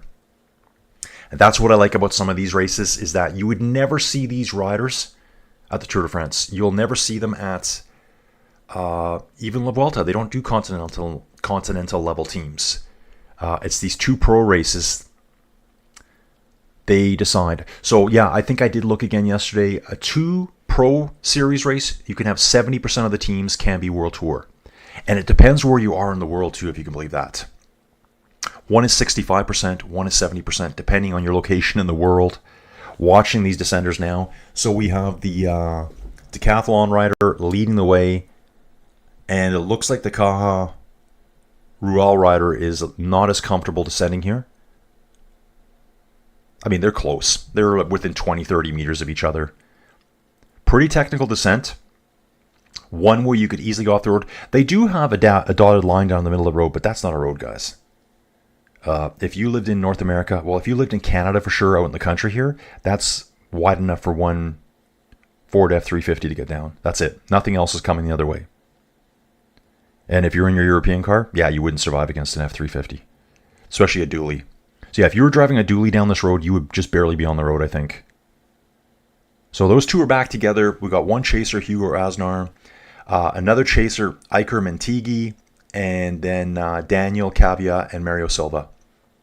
Time gaps, it's not showing any gaps right now. If we do look back at the detail stats here, you can see there's virtually no separation between them. I think they're all within a couple hundred meters of each other, like literally 200 meters of each other. Okay, so they gave the KOM today. It's not showing up here yet, but it's gone to Gorka Soraren, who is in the lead group, and Sander should get the other points. So it's 6, 4, 2, and 1 points there available. Yep, 4 positions get points. If we look at the mountains points right now, this is the virtual mountain points. Carlos Garcia already still has 24. That's from day 1. Javier Ibanez got a bunch of points on day 1. Dries de Bont for decathlon got a bunch of points on day 1, and so did Isla here. They all got points. I think that was a 6-rider breakaway for a long time too. But now we're seeing Gorka show up. He's been getting points all today. He's got 12 points today. So he's on the move. He's getting straight to the top. What are the chances of him getting to the next category 3? It's another 6 points. The category 1 has 16 points on tap. So if you won the 3 and this 3 and the last one, you could be leader of the Mountains points. Mountains jersey. A lot of points on tap today, guys. And we're still rocking and rolling, folks. Still rocking and rolling. We've been going for almost 2 hours now. Small group today. Small, tight group of the OG watchers. Average speed so far, guys, is saying 43.5 kilometers an hour. So, yep, that's making sense. Let's see there. And they covered 135 kilometers in just over 3 hours. 2 riders on the front are working really well together. Wonder what they're saying to each other. We got a Dutch dude and you got a Spanish dude. They may not even be able to speak to each other. Sometimes it happens, right? There might be a smattering of English between the two of them. Decathlon. Where's Decathlon? Oh, Decathlon's a French team. We're going to look at Sander de Pestel here. He's Belgian, riding for a French team, riding with a Spanish dude that is from Caja, which I think a very Spanish team. Actually, let's take a look at the start list. Let's just see how many Spanish riders are on Caja Rural. Pro Series team here. I'm going to look at the whole team. So you can see here on the far right-hand side, what does that look like? 80% Spanish riders, and that makes sense. Spanish continental level team to me. But we do have other riders here. We've got Czech rider, Australian rider, the Puerto Rican champion there, Abner Gonzalez. Portuguese, British rider, Jakob Truba. American here, Tyler Stites. Yep, so 2 up front, guys. Chased by 1. Yeah, so we still got 6 riders chasing. They may all come back together. Fastest stages in Vuelta a Burgos with over 2,500 meters vertical, like today. 2022 was 41.4 kilometers an hour. So if it had over 2,500 meters of climbing at the Vuelta a Burgos, fastest was 2022. There was 2 days in 2023. So that 40.3 kilometer hour speed, 43.5 is going to come down a lot. Right now, it's on record to be the number 1 top speed or average speed race at the Vuelta a Burgos. It's going to drop so much over this next little segment here. We have the double dipper, we can call it, the Alto de las Campas. Ooh, this is cool. Landmark at 46 kilometers on the route. Wow, is that how close we are? It must be at the very end. It's an island connected by a man-made bridge. Ooh, it's like a lighthouse or something. Oh, on top of the island stands a hermitage named Gaz something or other in Basque, dedicated to John the Baptist, that dates from the 10th century, dudes. Although discoveries indicate the date might be the 9th century. Are you kidding me? So that's really cool. Just a little picture you can see on screen here. Loving this kind of stuff. Yeah, so here we got results of the King of the Mountains point. They keep calling it a sprint. Gorka Sorarayan, Sander de Pestel, that's our front two, Decathlon and Cajural. And then we got Hugo Aznar, I think he's Kern, Equipo Kern Pharma, and then Daniel Cavia for Burgos BH. Okay, so it is kind of coming back together now. Iker Mintegi has now joined the two that were at the farthest from the back. That's Daniel Cavia, Iker, and Mario. Here it is. Check this out. Alto de los Campos. This one is very deceptive, and they're showing that here now. It's technically 4 kilometers at 2.5%. It's 2 climbs. It's 2 lumps. Just the last kilometer is 1.5 kilometers at 7.3%. So a little bit of a wall at the back. I would have made that 2 separate climbs. In fact, when I looked at it, it looked like 2 1-kilometer climbs at 9%. So it's going to be steep. Everyone's still descending here. It's like a high-speed descent here, 20 kilometers long. And then they start climbing again. They start this next climb really quick, actually.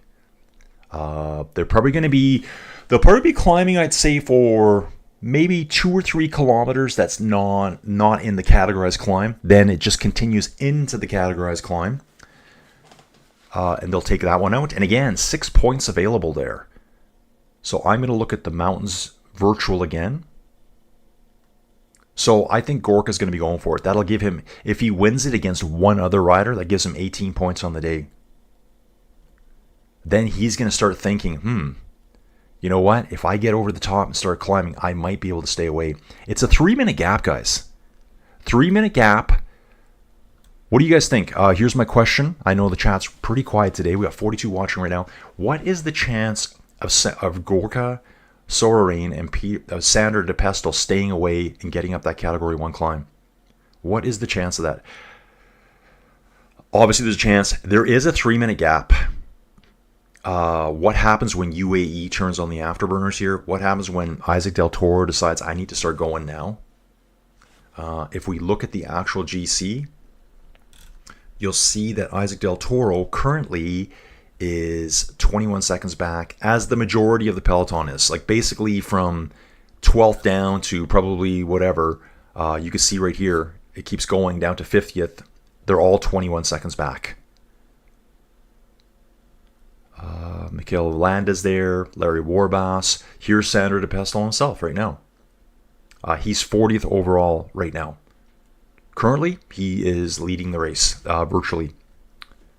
Alex Martin, team pole. That must have been the sprinter I saw yesterday, perhaps. Here's Giulio, I guess it's Giulio Pellizzari. Yeah, this guy's got a future. This guy has a huge future right here. Loving seeing this. Okay, we're going to jump right back out, guys. Okay, 3 groups on the road. We got a duo up front, chased by the 4 pursuers. Those were their friends earlier in the day. It's a big gap now. So the 2 up front have a 1 minute 6 second gap over the 4. Don's saying we need to give Del Toro a hand. Too soon? Yeah, exactly. Yeah, give him a hand. That's, yeah. Basically, take out your main competitor by slipping your hand under his bike. Just the way it turned out. Just the way it turned out. Ooh, take a look at this. So now they're showing on screen here, the next 10 kilometers between kilometers 141 and 150, that's going to be the Alto de los Campos. So it's the lead up to the Alto de los Campos, because the initial probably 142 to 144 aren't even part of the official climb. But you are climbing. That's like 2, 3, 5, 6%. Then we kick to 9% on the first divot, or the first bump. Drop into a divot, and then we're back over 10% on the second one. We'll probably get some more details here on that soon. I'm going to keep this detailed profile here for you so you can see the 3 groups easier. So we've got 2 more categorized climbs to go. I think Gorka right now is thinking, I want that mountain jersey. Let's just here. I'm going to go one more time here. So Gorka has 12 points. And De Pestel has 4 points. So Gorka's been going for it all day, guys. So that tells me right there, Sander de Pestel would have gotten 4 points for going over the top with Gorka on that last climb. 6, 4, 2, and 1. Gorka got first. De Pestel got second. That gives him 4 points. There was other climbs today that Sander didn't go after. He didn't go after the first climb. That's telling me that Gorka's probably more interested in it right now. We'll see how that pans out. Can they stay away? It's almost a 3-minute gap. 3-minute gap. And they do have a good lead on the 4 that are chasing them. The 4 that are chasing them are 1 minute, 6 seconds back. Can Del Toro pull us back on that climb? He's going to go into that climb with probably almost 3 minutes down. These guys are going to fly over this, get their points, fly down the other side. It's a very, very quick descent into a valley system, and then they start climbing right away, 8 kilometers. So kind of our first real climb of this year's Vuelta a Burgos. Let's get it, guys. We've got 49 people watching right now. I know people come and go, and that's all great. I think a lot of the people here that might stumble into my channel right now are probably, I'm just going to have a wild guess, Spanish dudes, Spanish cycling fans, just checking in on the race. They're probably at work right now. What time would it be there? They're 8 hours ahead of me. They're finishing their day. They're going home for dinner. 50 people watching now. Maybe the numbers will go up now. Okay. Head-to-head results. Okay. What does that mean? Head-to-head on the last 20 results. Which rider had the better result when they started together? It's saying 10 versus 10. So these guys are 50-50 when they start together. Maybe when they're in a breakaway, I guess. Hard to decipher that stat. Dream saying that the break won't make it. Yeah, I don't think they will either. But you're saying there's a chance? Yeah, you know me. I always cheer for the breakaway. I'm just trying to see if Gorka can secure that mountain points jersey today. He's got 12 points now. The lead is 24. The points are there for him. So if he was to go over the next one, he'd be at 18 points. That puts him second place in the mountains jersey. If he goes over the last one, that's another 16. That puts him into the lead in the mountains jersey. Right now, Garcia Pernia. Let me have a look. Mountains. Carlos Garcia Pernia has 24 points in total. He's got no points today. It's Gorka who's been going after them. So Gorka has won the first 2 climbs today. He's won the 2 Category 3 climbs today. He's climbing his way up now. And for Caja Rural, is that who he's with? He is with Caja Rural. That's a big deal for them to get the mountains jersey here. Is the mountains jersey polka dot? You know what? I haven't even seen Garcia today. Let me have a look. Dude, I'm going to look. Let me fly away. You guys just stick there for now. No, we don't want to do that. I just want to go to my other tab here and go to stage 3 of the jerseys. Classifications. Will they show me all that? What do the jerseys look like? I would imagine the lead jersey's purple. You know what? I don't see a polka dot jersey. I do not see a polka dot jersey. Wow, that's a good finish there. Guys, I just want to show you this quickly here. This is from yesterday. Take a look at this guy. This here is the photo finish yesterday. Wow, I think didn't the Astana rider win, or did the Q36 guy win? Because on that photo finish, that looks like the Q36 guy won. He did win. I think it was the Q36 rider that won. Guys, I've already forgotten since yesterday. But I am looking for that right now. I'm just trying to see. Oh, here we go. So here's the jerseys from yesterday. This is Roger Adra. So, okay. So guys, Roger Adra, he is the GC leader. It's kind of more of a greenish jersey, and it does have that cool design on it. So I have found the jerseys before. Best young rider here, I would assume, in white. Burgos BH rider. This is Carlos, but that's him in his, I think so. I gotta go through these pictures. The Euskadel rider. Here's another Burgos rider. I think this is Carlos Garcia Pernia here. So it's more of a reddish jersey. So I don't think they have a polka dots at all. So that's from yesterday after the stages, guys. And we'll bounce back here. So a few pictures I can show you guys. Tiroven, yeah, if the GC guys start attacking at the start of the final climb, it will be difficult for the breakaway. Yeah, it's come down slightly right now. It was at 245, now we're at 237 here. So this is interesting. 2 riders up front, placed well, 21 seconds overall. But the GC guys got to start moving now. I am watching the feed here too, guys. Just watch the Sudal guy lose his bottle. Lidl Trek riders pushing hard at the front. EF finally showing up here. Speaking of which, let's use this guy here. EF. Not wrong race, Colin. You are on the wrong race. Gonna bounce back here. It was Q36.5 yesterday. Start list here. EF. Yeah, guys, this is a team we barely said anything about. But at this race, we got Esteban Chavez here. Seems like Esteban Chavez has been around forever too. He's 35 years old. He has been racing in World Tour since 2014, Orca Green Edge. Oh, those were the days. Mitchelton Scott, Team Bike Exchange. I forgot about that team. So, obviously a climber. Did well. Dude, like, look at this. These are things you forget about. Tour of Austria, which I did watch. GC, 8th. He was 8th in the GC there. A 5th place and a 9th place, so top 10ing all the time.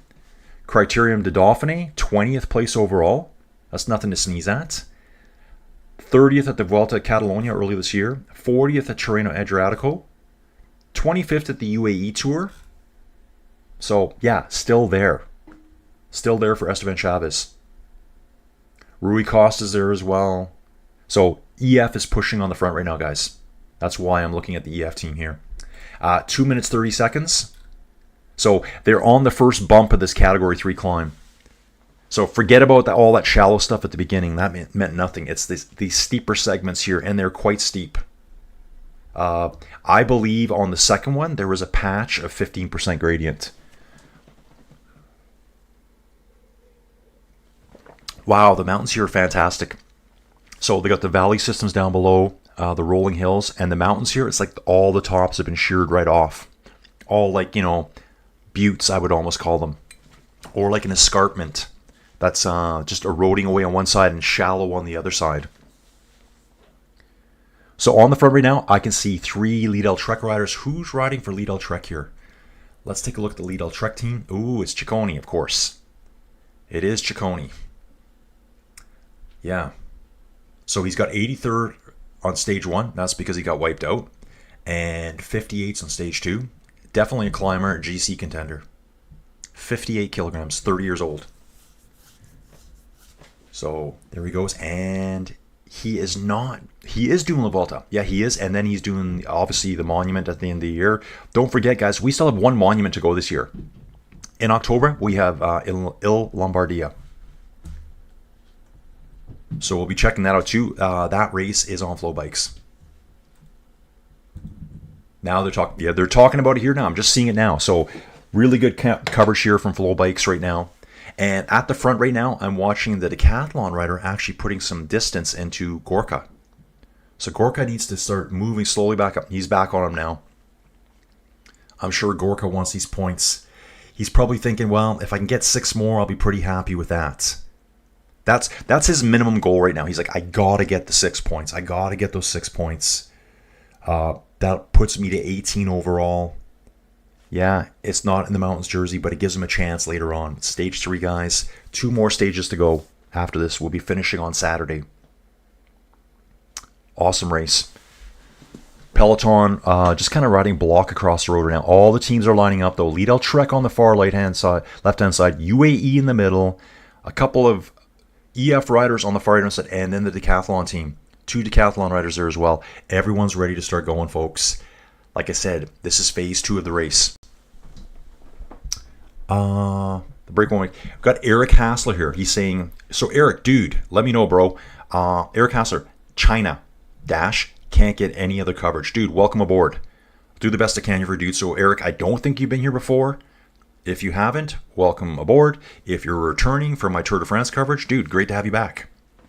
Jump into the chat, add any comments, let us know where you're in China. Probably over there working, I would imagine. This is a great race. Got so much racing going on right now. Okay, what's going on here? This looks like the remnant of the break. We've lost track of Mario Silva right now. So Mario Silva was the continental level rider that was hanging with the big boys at the front. Wildcard team. He's only been a trainee with this team, with Illes Beliers, since August 1. So it was like, here's your chance, dude. And he's in the breakaway at the front. He's kind of gotten lost right now. It's down to 2 minutes and 14 seconds back to the peloton right now. So we've got two up front, Sandro de Pestel, and then Gorka Sorin, who's trying to get as many points as he can on the stage. Two pursuers, and okay, Mintigi just reappeared. So he's still out there as well. 2 minutes back to the peloton. 2:14. Lidl Trek is pulling, but there's quite a few teams pulling at the front. I saw at least 4 of the big gun teams pulling at the front. Actually seeing again right now, we got 4. I actually seen a break going on the right-hand side, just launching on the right-hand side right now. Someone's going deep right now. 4 Lidl Trek riders in the front. UAE's there. Now there's reactions to this. I don't know who lit it up. We're going to find out right away. Okay, here's the back end. This looks like Hugo Aznar and Daniel Cavia. That's what I'm seeing here. It looks like they're just being caught. They've just been caught right now. They were just caught by the peloton. You can see here on the situation board, we've only got 2 riders left out front. That's how fast the peloton's coming now. At this rate, I don't even know if those guys will get away. So I can see Gorka really... It was Mikel Landa that attacked. It was guys, we're in heavy trees here. The motorbikes aren't even near them right now. The descent's on here. This is a high-speed descent. Mikel Landa attacks over the top, guys. On the video here. Let me see what I got for... I want to see this. 35. Yeah. This is really good. Mikel Landa bombing like a madman. Yeah, Mikel Landa, stay healthy, dude. Stay healthy. Do not have any problems. I really want to see him at La Vuelta. He's won this race twice before, so don't forget that, guys. Mikel Landa has won this race before. He's a very good climber. So he's the one that lit it up on the right side. He just snuck by the 4 Lidl Trek riders. Yeah, and it does say here too, Daniel Cavia and Hugo Aznar. We saw that on Flow Bikes here. So they've already caught Mario Silva earlier. Iker, Mintegi, they caught the final 2. We've only got 2 riders up front. Now you're seeing on the situation board, Mikel Landa is in a group by himself. Ooh, and here we go, guys. Some great stats coming through here, guys. This is the kind of stats I want to give you over on my little independent channel. It's not just people showing you random stills and not doing any commentary. I see those, guys. I see those ones, and I'm like, yeah, I'm a little bit, yeah, dude, nice try. Nice try. You need to add more than that. So last recorded attacks for Mikel Landa, 2024, all at the Vuelta a España, where he's gone out on the solo attack, stage 20. And that stage looked brutal. Stage 20, so he was at La Vuelta this year. We're going to see him again. Let's take a look at Mikel Landa right now. 35 years old. Wow, he's been around forever. I remember his Team Sky years. And he was an Euskadi rider way back in the day. I love it. 61 kilograms. Man, that's light. That is so light. Euskadi, he went to Astana. I definitely remember him at Team Sky and Movistar. Bahrain victorious. Now he's at Soudal for the last 3 years. He was brought in to help Remco in the climbs. He got hurt before Remco needed help in the climbs. Remco abandoned Tour de France on stage 3. Sorry, not stage 3. He abandoned Tour de France because he won the time trial. He abandoned on the Tourmalet, and I'm thinking 3 because I think I told a friend he abandoned the Tourmalet at 3 kilometers in. He just kind of quit. Mentally, he was gone. Yeah, so Mikel crashed out in stage 1 of the Giro. We've talked about that before. He's had some really good years. 2017 was probably his primo year here. 2023 was really good for Mikel as well. Just PCS rankings. This year, 4th place overall at the Volta a Catalunya. earlier in the year. 7th place at Training Adriatico. So again, a top 10, top 15 kind of GC guy. Strade Bianche, 11th place. I'd take it. I'd take it. So great seeing Michaela hitting it out front. He's 1 minute 33 seconds back behind them. The leaders are over the top. Okay, man, I love the stats here. And then Nairo Quintana is out the back, guys. We've got the 2 leaders going over the top right now. Video footage anyways. They're technically over the top to me. Can I see them where they are exactly? This is hard to see. It's showing that they're over the top. I'm looking for points coming through. They're descending now. They're trying to get away before the final assault. Yes, Gorka did it. I'm really cheering for Gorka right now, guys. Nothing against Sandro De Pestel, but Gorka now has 18 points on the day. He's just hoping they forget about him. That's what he's hoping. Very little chance. But guys, you know I like to always say, so you're saying there's a chance. I'm saying there's a chance. Really cool seeing this stuff here too.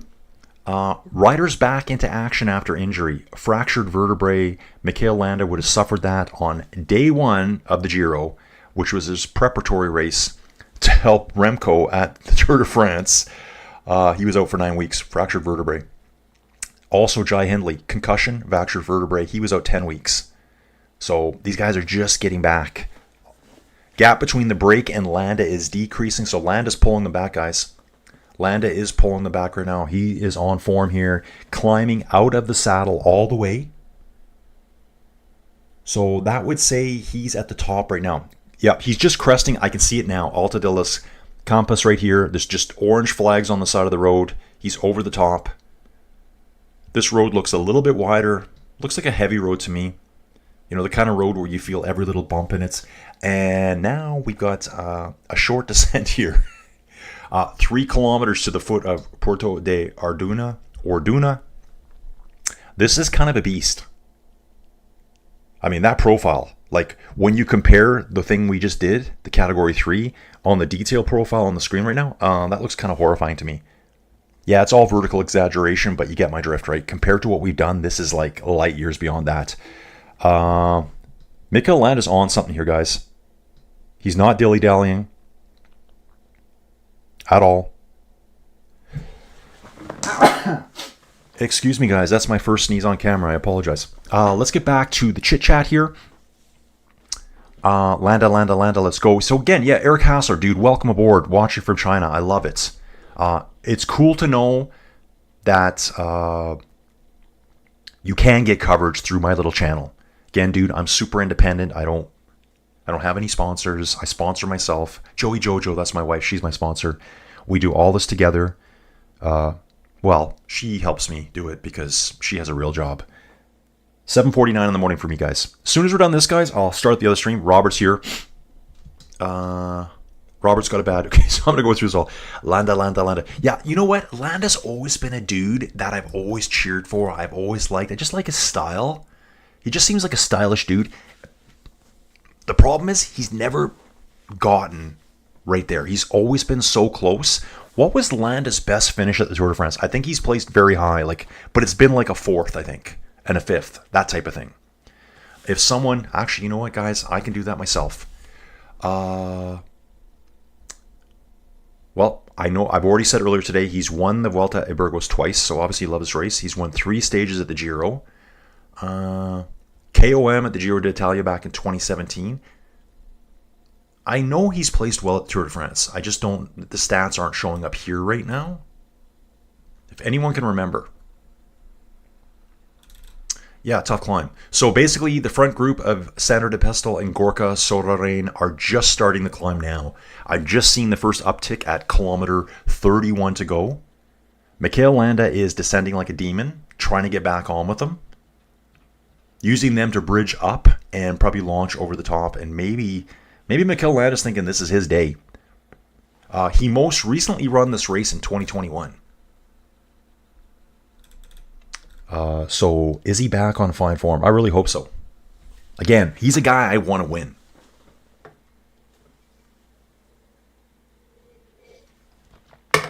I think I may be able to grab a coffee here, guys. I might go do that real quick. I'll be right back. Let me just read these things. Eric here works in South China. Love biking here. Subscribe during Tour de. Eric, welcome aboard, dude. He's been around since the Tour de France stuff, guys. You guys know I've been doing this every day. I've had 1 day off. I think I did 13 days straight. Took 1 day off, and we're on another 3 days, guys. I'm just gonna keep powering through. Independent, just guys, support your independent dude by liking every video, dropping some comments, adding some cycling chat. Guys, when you guys chat in the comments, it's awesome. It helps the channel out. It does. When there's videos that have no chats, no live chats, they like the likes too. It goes to other people. And so slowly I can grow this and maybe I can do something with it eventually. Virtual KOM is still Carlos Garcia on the road with 24 points. He got all those points on day one. Gorka's moving up now. He scored 18 points alone today. The other riders on the top are riders from the day one breakaway, Javier Ibanez and Dries de Bont. So they are climbing now. So results, yeah, here it is. Gorka got 6 points, Sander gets 4, Mikel Landa got 1, and Ben Zwiehoff here, a German rider for Red Bull Bora Hansgrohe. Looks more like a journeyman, right? 31 years old here, has been around quite a bit. So way back when, 2012. This is interesting here. Wonder what happened with this guy. Kind of a cool story here. 2012, he was racing for Bergamot Racing Team club level. I am watching the race here, guys, too. He disappeared for 8 years. I wonder if he's the kind of guy, he went to school or something. That's my story. He went to school, came back out, took up racing again, raced 1 year at club level for Team Bontrager, and now, next year, found himself on a World Tour team. Like, to me, that's an amazing story. That's my story. I'm looking at the stats like you guys are. There's an 8-year gap in his stats there where he didn't do any racing. Well, he's probably like a doctor or an astrophysicist in real life. That's what he went to school for. Okay. So, Eric, dude, thank you so much for subscribing to my little channel. Okay, Don here's got it for you. Remco abandoned stage 14 after the second time trial. Second time? Was there 2 time trials? Did he make it? Oh, there was the hill climb. That's right. There was the flat one on stage 5, and then there was the mountain time trial on stage 13. They started the Tourmalet. He had a very poor time trial at Perigudes. I remember that now. He got passed by Jonas Vingegaard in the last 100 meters. And the next day, he looked at the Tourmalet, and it's 19 point something kilometers long. OG climb at the Tour de France. And he quit after 3 kilometers. He's just like, I'm done. I'm not doing it. Last time's Puerto de Orduña, the climb we're doing right now, we were here last in 2020. Michael Woods won it. Before that was 2015. Oh, way back in 2012, it says Clark. That must be Simon Clark. And the legendary 2010 winner that... Sorry, 2000... Yeah, he was the winner of the stage. It is saying that. Stage 2... in 2010, it was Alejandro Valverde. And this is any race too, okay? There's different races back then. Valverde won up this stage. So 2 riders up front, 50-second gap. It's coming down so fast right now. It just said 59, straight to 50. Mikel Landa is flying right now. But the peloton's right behind him. The peloton is only 25 seconds behind him. Okay, watch Mikel Landa here. Looking very comfortable. Rider number 81. Seated. Actually on a real road now and not just the go path. 62 watching, guys. Love it. I think the best day we've ever had, I think, was 90-something at the same time. To me, that's the best indicator of the interest. That's what I look for. Okay, yeah, Robert. Hey, Robert, back again from Oregon. It's currently 5 to 7 in the morning for Robert. I've got a bad, the Colin ICW habit. Dude, I love it. Everyone should get in and watch more cycling. If they're going to make us pay for it all the time, we might as well just watch it here and do it this way. That's how I'm going. Okay. It says here that 29% of the PCS game players picked Mikel Landa in their team today. So I guess there's like a team standings, guys. I haven't even played that yet. Oh, check this out. Attack kilometers this season for riders in the break. Gorka and Sander Yeah, they like to go on the attacks. Gorka this season has been in a breakaway attack for 457 kilometers in total.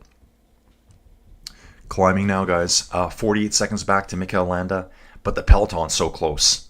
I think, sadly, Mikel Landa will be swamped and taken back. Now I'm seeing Carlos Garcia Pena on the move, guys.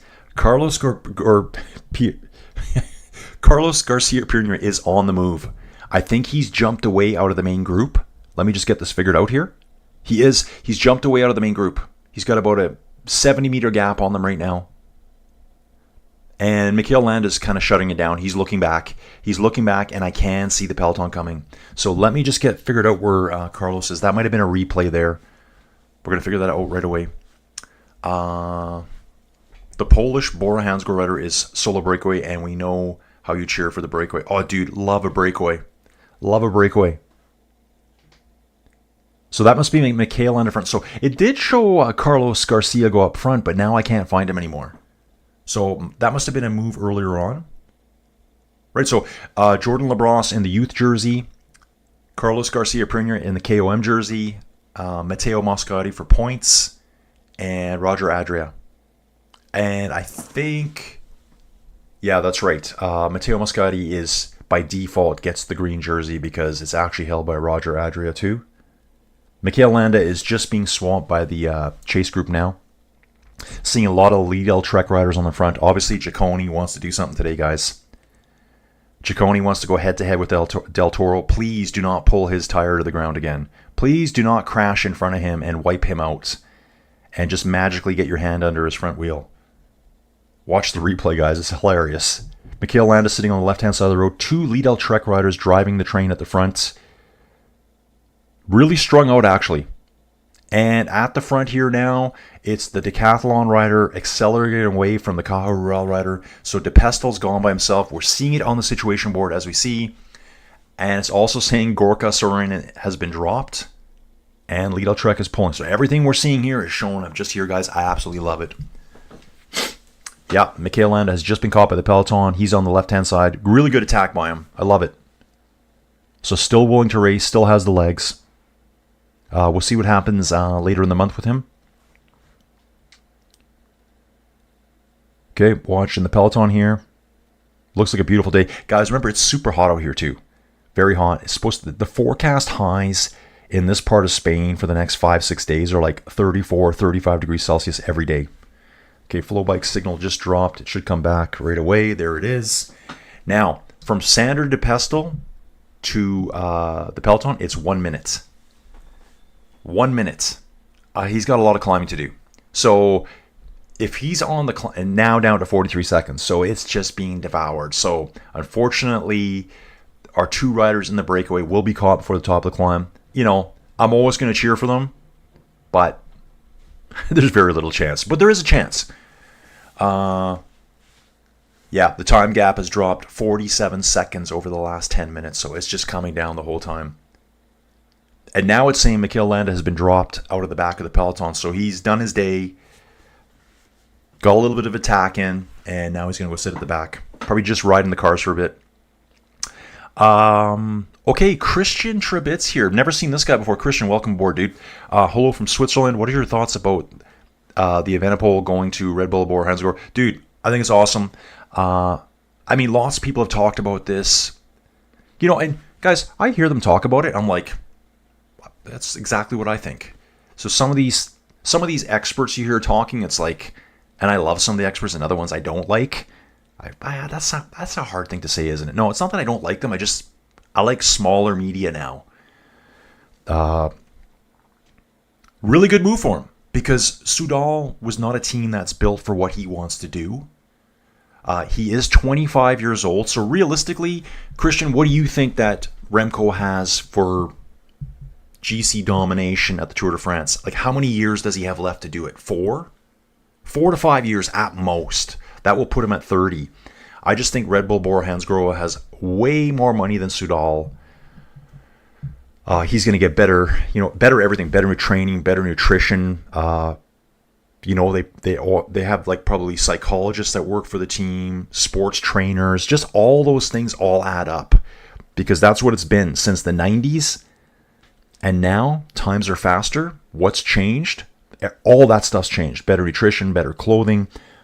Jordan Labrousse, best young rider, being dropped out of the group right now. So he's going to fall down a lot in the standings right now. He's actually second overall in the race, leading the white jersey, and he's gone. We still have 4.7 kilometers of climbing up this Category 1 climb here.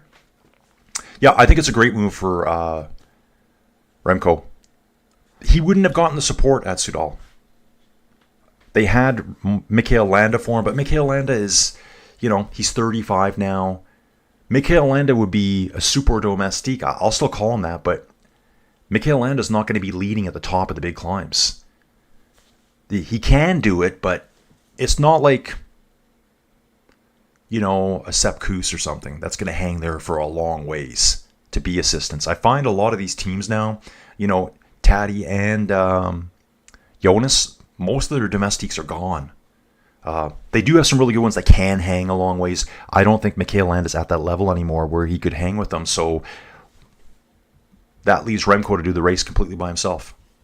Yeah, he can win all the TTs, but on the hills, you need team assistance. Lido Trek driving the front. They've just caught Gorka now on video here. So he's been hidden for a while. But Gorka has been acquired. It's 28 seconds back to Sander right now. Sander de Pestel at the front. 28 seconds back to the peloton. Yeah, so to me, awesome move for Remco. Can he win the Tour next year? I don't know. Florian Leibowitz is still there. 3rd place overall this year at the Tour. What does that mean for him? How do they do that? Primoz is still there too. Supposedly Primoz is on a 2 million a year, 2 million euros a year contract. Do they get rid of Primoz to free up some cash? It's an expensive game. And Red Bull is tacked with talent. One of them's here right now. Pelle Zagari. He's here right now. Yeah, I can see Primoz finding a new home soon. Maybe go be super domestique for... Yeah, it's hard to say. But let me know your thoughts too, dude. Kim here's cheering on Mikel Landa, which I was too. Unfortunately, he's out the back. Roger Adria for Red Bull, Bora Hansgrohe in the purple jersey. GC jersey looks like he's struggling. He might be just looking for a team car, but he's definitely out of the main peloton now, so we're going to see an entire flip-flop. Yeah, it's showing now. They're saying he's dropped. I thought maybe he was looking for a team car. Man, I would have loved to have Bike Terror for this because... Dudes, there's some really nice switchbacks here. We could have used Bike Terror to our advantage to see the groupings on the race course. But guys, I have no control over that.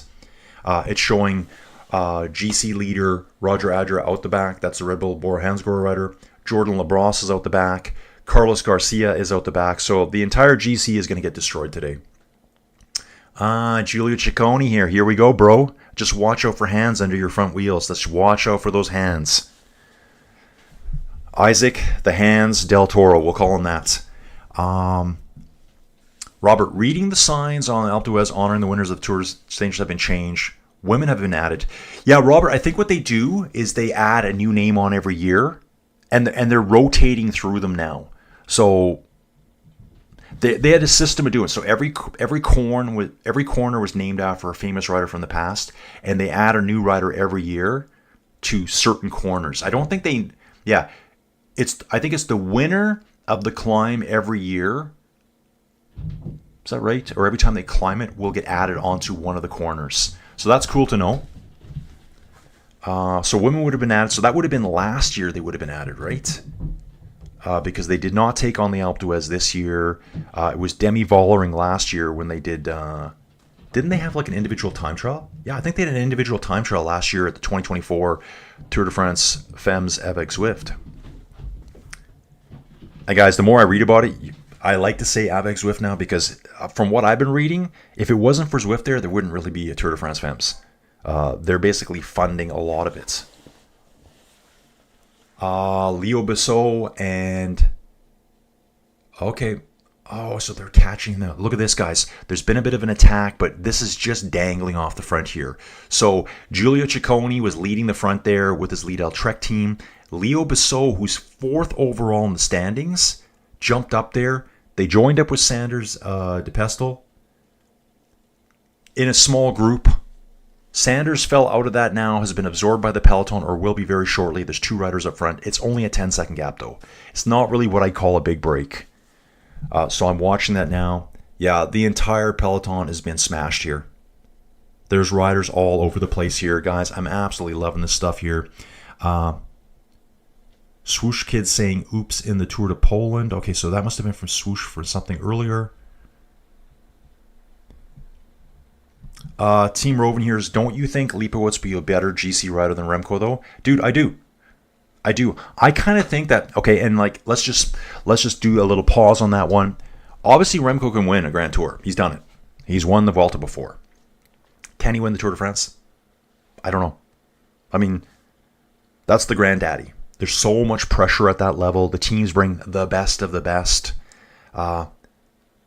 Sometimes, like, the other Grand Tours get some of the best, and team riders are trying to develop. You know what I'm saying, right? Like, they can't do all 3 tours in a year. It just doesn't work that way. It's going to be really weird. I think Remco might be better. Hey, you want to win a time trial? Send Remco. You want to win those World Championships time trial? Send Remco. You're going to win that every year for a while still. He's still far and away the best at time trialing. 7-day races, 8-day races, I think that's Remco territory. So maybe it's a mental thing with him. Maybe. That's why I said earlier, you know, they're going to have better everything there. They're going to have better mental coaches there. I think some of these riders, they look like superstars. Ooh, and look at this group here, guys. Isaac Del Toro there. Gianni Elevati. Giulio Pellizzari, this dude here. Egan Bernal's right there, guys. Remember, Egan Bernal says his dream is to win the Vuelta a España, to become, I think, the 8th rider, or maybe it's the 9th now, to win all 3 Grand Tours. That's how limited that group is. That's how elite that group is. Peter Oxenberg in the mix, too. Wow, Ineos here looking good, guys. Ineos is right at the front. Let's have a little quick look here. Yeah, you can see how much time that Giulio Ciccone lost. So definitely a favorite for this race. Just won the San Sebastian Classic. Oh, man. Guys, Bike would have dominated here.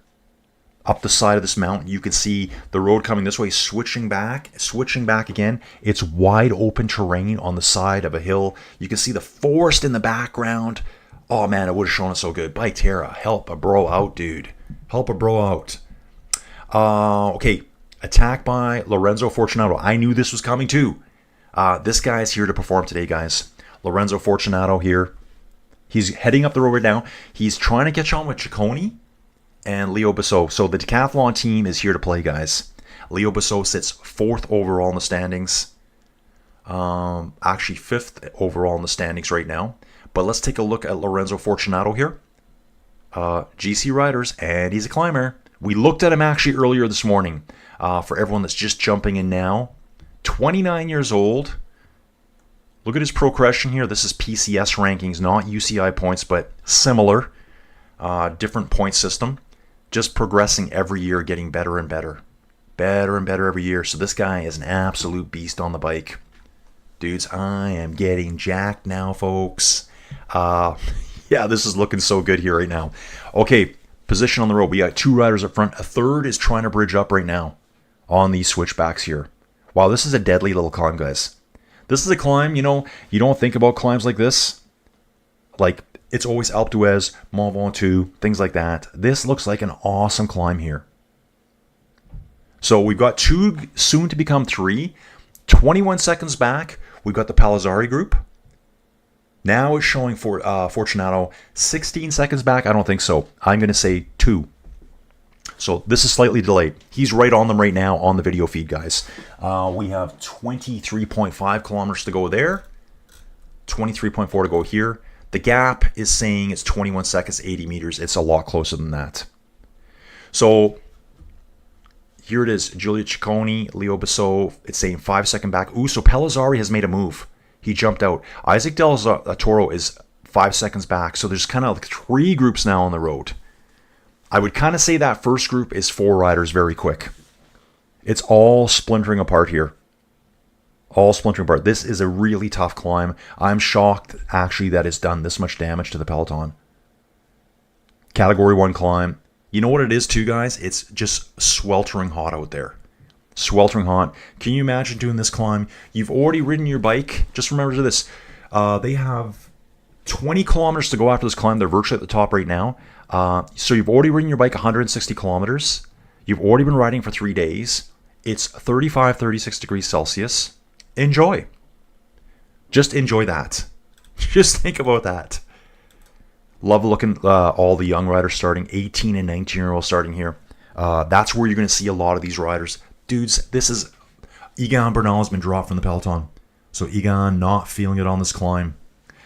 He's 26 seconds back, but he's only a few seconds back, guys. He should be able to pull this back together. Trying to get a look over here at the video feed, too. I think these are the chasers here. Just trying to get some names going here, guys. Okay, so here it is. Now it's showing up properly. Ciccone, Fortunato, and Bissot in that front group.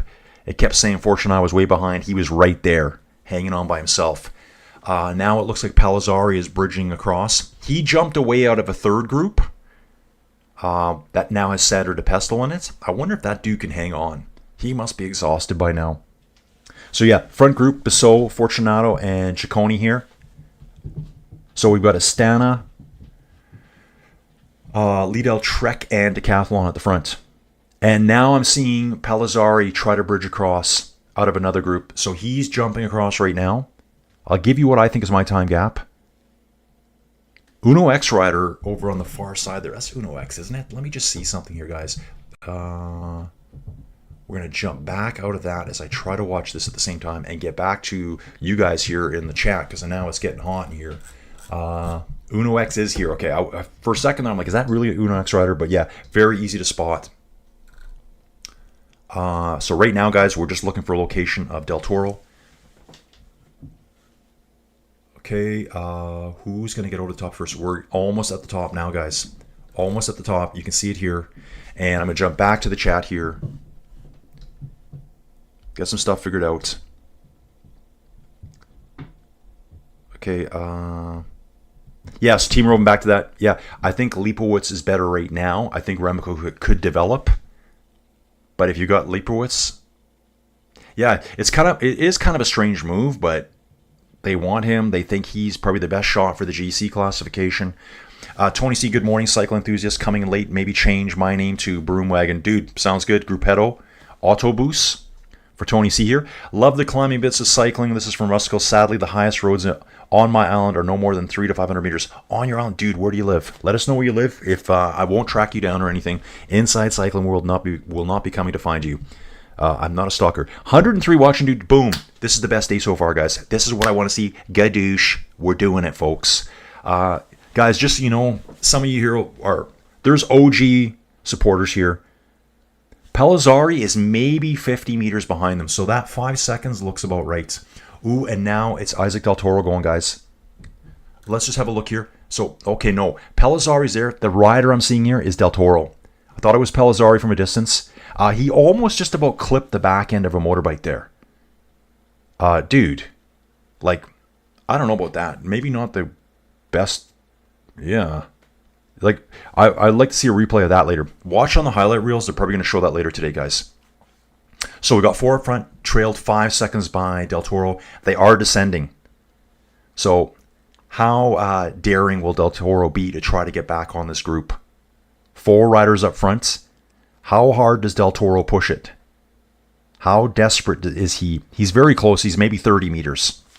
Looks like a pretty wide open descent here at this point. So we got basically a group of 5. And I'll go back to the chat. Robert, the fact that Zwift is sponsored the fence so heavily is reason enough to swallow hard and actually pay Zwift a monthly subscription fee, at least for a while. Yeah, dude, I agree. Like, I mean, I pay for Zwift every month. I pay for Ruby every month. I was generously gifted a subscription from Biketerra, which I really appreciate. I will be riding it more. I'm probably doing a Zwift ride today. Just how it is. I'm thinking somewhere down the road, if I can get some more Inside Cycling fans on board.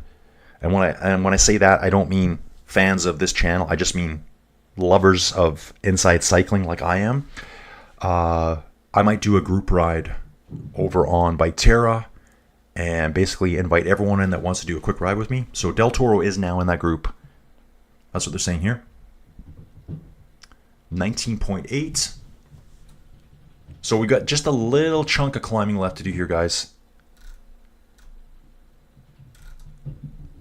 What I'll probably do is I'm going to get the chat. I'm going to run upstairs quickly. I can hear that puppy running around like a madman up there. And I think Joey Jojo's gone back to sleep and the puppy's up there destroying the house. Test for USA. Will they support cycling? Women's cycling team is looking for only 1 million by August 15th to try to get a Tour de France invite by next year. I say only that because that is tiny for a rich sports fan. Yeah, I know, right? If I was loaded with cash, I'd be supporting teams. I always said that. Like, you know, lots of money. Lots of money. I would have a pro cycling team. I think Fernando Alonso always said that he was going to have a pro cycling team at some point. Maybe he sponsors them. I don't even know anymore. Team Roven here. I still think that Roderick would have won the 2022 Vuelta if he did not crash. For the Tour de France, as long as there will be a Pogacar and Vingegaard, the tour will be played between. Yeah, exactly. I know. It's kind of like that's why I'm so looking forward to the Vuelta this year. You know, to be honest, there's no Poggy. There is a Jonas, and I think the other teams are now loading up their teams, going, we can win a Grand Tour now. I think it's going to make it very exciting this year. Just the riders I've shown quickly this morning in the start lists. T. Rovens here is saying that Del Toro cannot follow them. That's a surprise. He's actually just hanging off the back here. He is with them. He looks probably the most uncomfortable in the group, and I don't really like his descending skills here. He's just doing some weird stuff. He's really back and forward on his bike. I mean, honestly, guys, if they show the highlights later, he almost clipped the back of a motorbike. 2 riders descending behind him. It looks like a Uno X rider. Mr. Broomwagon is my name. Yeah, that'll be my name today on my bike ride. So the 2 riders that are chasing them are Andrew August here. Who's Andrew August? Riding for, Ineos Grenadiers. So he's been with them 3 years. 19 years old. And he's been with the Grenadiers for 3 years. World Tour level. No, sorry. They're already including 2026, so they're showing his contract. Wow. Look at this dude. Dude, I'm going to get back to this guy. Wow, guys. This guy was 5th at the Tour of Austria as a 19-year-old. Okay. Yeah, this guy's something coming up here. And then we've got Johannes Kulset. 21-year-old here. These 2 are bombing downhill behind. Guys, I'm just going to take a quick break. I need to go check on this puppy before my house gets destroyed. How are we looking in the race? We still have 16 kilometers to go. This is going to be a really quick break. Let me just run, and I'll be right back.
Okay, riders, back in the 10x10 command center. Sorry about that. It was a little bit more hectic than I thought. Puppy power. They can pull on your heartstrings and pull your house apart. Dude, it sounds like he's tearing the house apart. Joey Jojo does this a lot. She gets up early with me. I don't know why. Goes back to sleep, then heads into work for like around 10. Then I call it. She works the midnight shift. I mean, shows up at home at 9 o'clock at night. I've been in bed for an hour at that point. 5 riders in the front group, guys. We have 13.4 kilometers to go. Everything's looking good on the feed here. Yeah, puppy, she did... I'm just going to close the door and let the puppy do what he wants. So he was just having a party, but he can go outside right now. Yeah, I did let the dogs out. You got to let the dogs out. Robert, I'm an avid cycling fan in the USA, and today is the first time I've heard of Andrew August. That's not my fault. USA needs cycling publicists. Dude, exactly. That's why I absolutely love doing this. All the data and the stats here, I got to think that, dude, I would love the day that maybe Andrew August says, dude, I heard you talking about me at the race. Dude, that would just make my week to know some of these young dudes, you know, coming up. Or Mario Silva from this morning. I would love to know that guy hear my name. Like, just, dude, that guy was talking about you in the break. Like, I would absolutely love that. Because realistically, I don't think there's enough coverage of cycling. It might be massive in Europe. Because it is. Like, you can find a channel right now that's all in Spanish. 4 or 5 Spanish commentators at the same time, watching the race together, blowing me out of the water. But that's okay. That's how hardcore they are into it. I think they're based out of probably Burgos itself. It's all Spanish, so you can't really understand a thing unless you can speak Spanish. Riding through the sunflower fields here. That's what it looks like to me. 5 riders. There is a kick at the end. So Del Toro, Territory, Palazzari. This is going to be really cool to see these young riders getting lined up for each other. And Giulio Palazzari here is going to be doing the Vuelta a España here in 2 weeks' time, guys. So this is a really good tune-up race for him. Lorenzo Fortunato is doing the Vuelta a España in 2 weeks, guys. Del Toro's not. So that's going to be cool. What about Ciccone? Cicconi's going as well. So we've got 3 of the riders in this front group are all going to be meeting again at the Vuelta. This is like the tune-up race for the Vuelta a España, and that's why I picked to do it. You know, like I told you guys, ooh, hard right-hand corner coming here. It looks like we're going out into a track, into a farmer's field here. We go on a road that's 2 lanes wide to basically a bicycle path. Who designed this here? This is insane. When I see this here, it's a tiny... This is no wider than a bike path that you would find or a walking path in a city. There's actually a center dotted line, like as if people actually drive this road. It's maybe 2 cyclists wide on each side of the path, of the dotted line in the middle. This is insanity. This road would not be up to code in Canada. They would say, no, that's not even a road. You cannot drive a vehicle down that. Yeah, so Robert, it's a great way to see new upcoming talent. Guys, we're seeing here now the final grade over the last 10 kilometers. False flatty uphill, 1 to 2%, so it will be a push going up the front. Second group is 40 seconds back. Egan Bernal's there, Andrew August. Ineos is working nice here. There's 3 Ineos riders in that group together. Probably all working for Egan Bernal. There is a X rider there. We saw him earlier, Johannes Kulset. He was riding, I believe, with Andrew August. So it's all come back together here on the flats at the bottom. And there will be some riders losing big time today, guys. There's riders out the back right now. GC is going to do a flip on its head here. Ciccone really has to work hard because he lost so much time due to the... oh, dude, you know what we're going to call it? Yes, yes, we're doing it. The Hand of God incident. The Hand of... Yes, I did it. I did it. The Hand of God incident to Giulio Ciccone occurred earlier on stage 1. And by the Hand of God, I mean the hand of Isaac Del Toro. Tony C. Robert could not agree more with you. Absolutely need. Yeah, there's just not a lot of cycling coverage. Like, dude, it's all I think about. Do I watch basketball? I wouldn't waste my time watching basketball. I honestly wouldn't. And if you love basketball, that's great. Hockey, I like during the playoffs. There's just a lot of games. Baseball, I like live. When I can eat a hot dog and have a beer, I love that. Am I allowed to say that? Yeah, of course I can. Independent, bro. Independent. But yeah, cycling, there needs more coverage. And I'll just do it my fun way. We still got 76 people here now, guys. Yeah, I'm liking this. It's really good. Oh yeah, I was going to say before, that Tour de France, I mean, obviously the world's biggest race. There was days where there was like 1,500 people watching. That was absolutely mind-blowing to me. But even the races that are a step down are getting huge turnouts. Really good views for me. Lets me know that my channel has the slightest chance of actually being successful.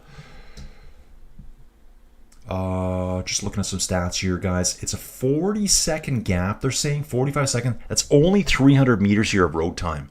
Yeah, it's quite rolly through here, so it's not pan flat for them to chase right back on. Looking back here now, looks like Cicconi's grabbing a bottle from the Shimano neutral service car. So, guys, they need them out here. 35, 36 degrees Celsius. They're going to be struggling. And it's 2 more days of that. Of really, really hot days. T. Roving here saying USA has some great young riders to look for in years to come. Awesome, dude. Awesome. I'm seeing tons of Canadians popping up too, and all these young riders you don't see unless you go look at these other races. These two pro races, 2.1 races, 1.1 races. That's where they're hanging out, trying to get that jump up. Yeah, this is awesome. Leo Bissot here. He's got himself in a really nice group. He's 14 seconds behind overall in the GC right now. This guy has a chance of being in the leader's jersey at the end of the day. I mean, Del Toro's only 7 seconds back. Same's Pellizzari. Again, the Hand of God incident on Ciccone made him lose like 1 minute and 20 seconds. Stage 1. And we got Lorenzo Fortunato. Wow. I'm telling you guys, if Vuelta España is going to blow my mind. I'm so glad Joey and the girls are going away so I can just like get right into it. I've got a bunch of jerseys coming for it. I can't wait to show them off to you guys. Just look at what Quinn Simmons did at the Tour. He did not win any stage, but he was so impressive. The French commentators even named him Captain America. Yeah, dude, T. Rovin, I don't think you were there for any of that because you're pretty new to the channel here, but dude, thank you for being here, and thanks for all your like wealth of knowledge. Guys, I'm not the expert. I just kind of know a little bit about it. So there's so many people here that know so much about cycling. Let's all talk about it. I nicknamed him Team Simmons because at times he was the only Lidl Trek rider on the front, and he would do all the work by himself. To me, that's Team Simmons right there. But Captain America's pretty good too. Yeah, the Drunken Goat path. They were on it for a while. It was the tiniest little path through the cornfields. And they actually had a dotted line on it. That would not be allowed here. This road they're on right now is better. Not much, though. I guess it's the size of cars. Europe doesn't have pickup trucks and dualies. I mean, when I say dually, I wonder if most Europeans even know what that is. If you're from Europe, what do I mean by a dually? I think there was a guy earlier, I think it was Eric, he's in Switzerland. I bet you there's no dualies in Switzerland. Okay, guys, still rocking it. 7 kilometers to go. Looking perfect here. I love this. Live. We are live, guys. Okay, 5 riders all working well together here. Now, it is going to start climbing here. We're kind of in a flattish area now. Sure looks like it to me here, and it's showing up on the leaderboard over here.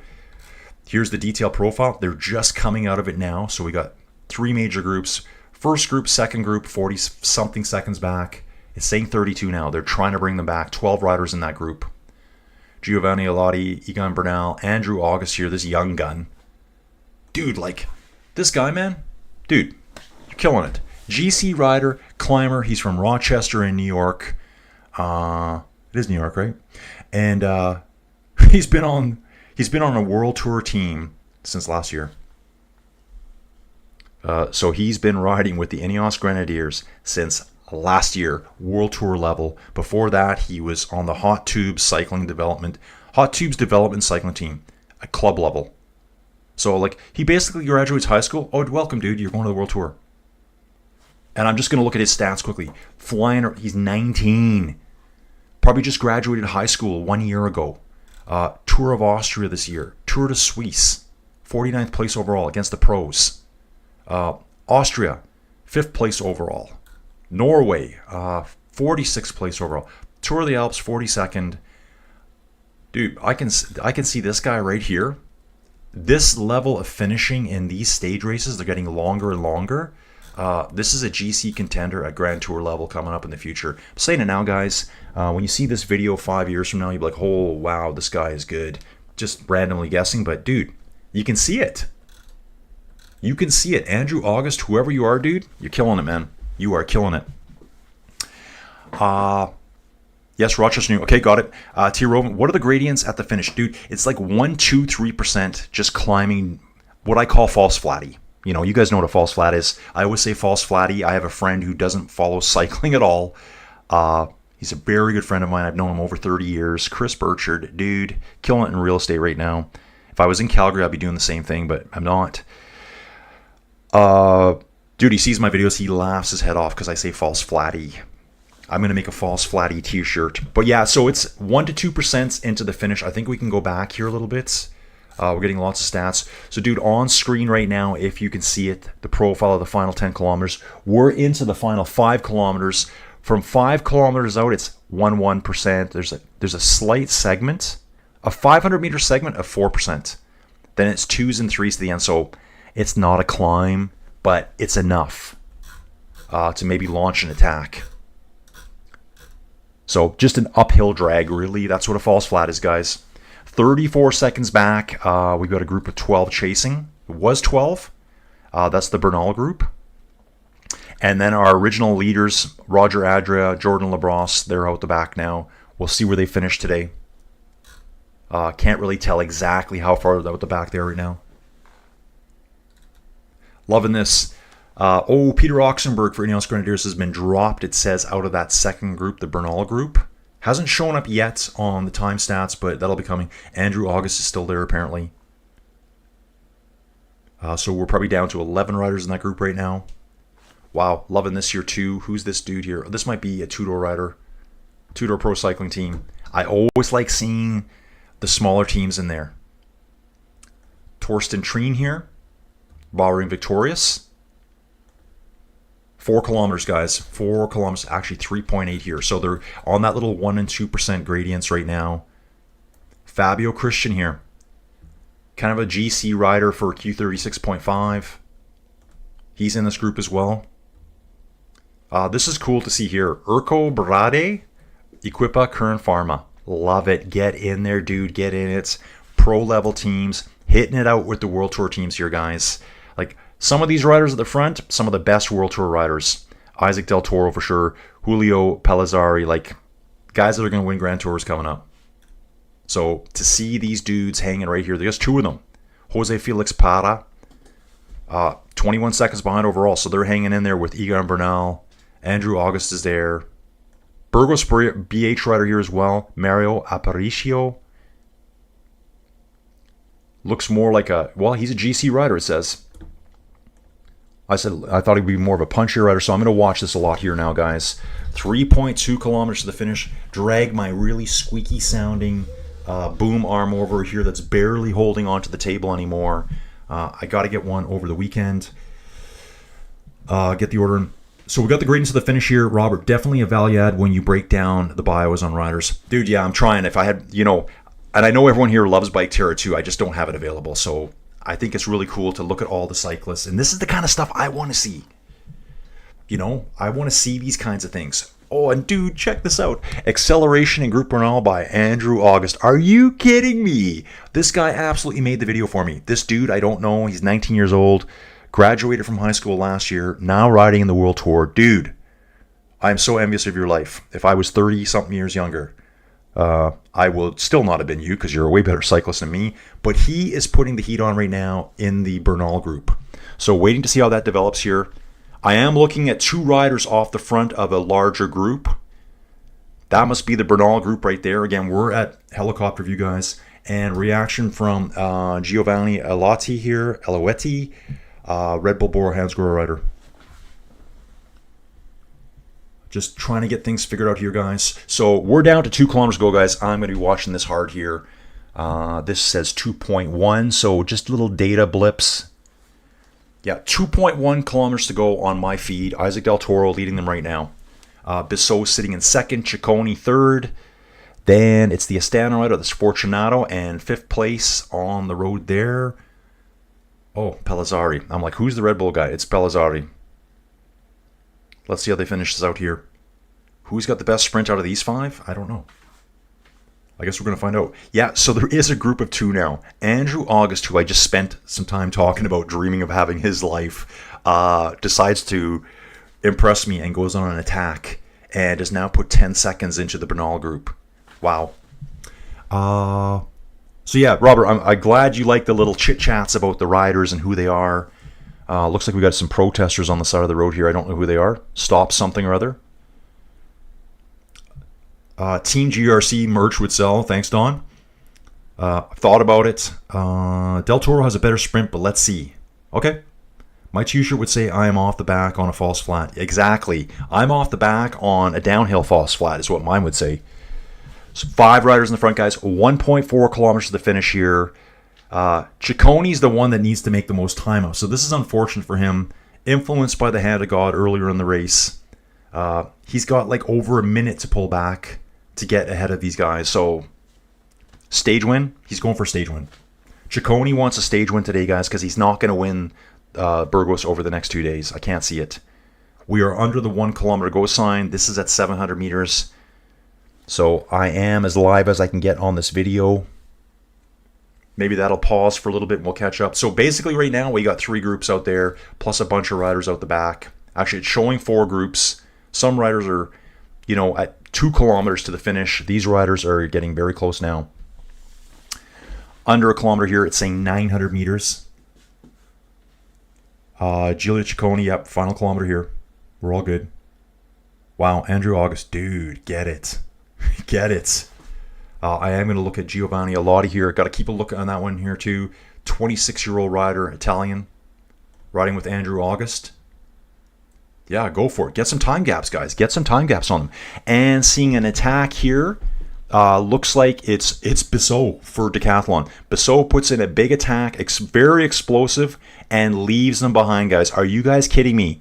Fortunato tried to react and then sat up. It's got Del Toro half-wheeling them. Cicconi's back there. Wow, Decathlon, you rock, dude. Let's go, Leo Bissot. He's 4th place overall, guys. I said just a few minutes ago, I said, forgot his name already. Leo Bissot.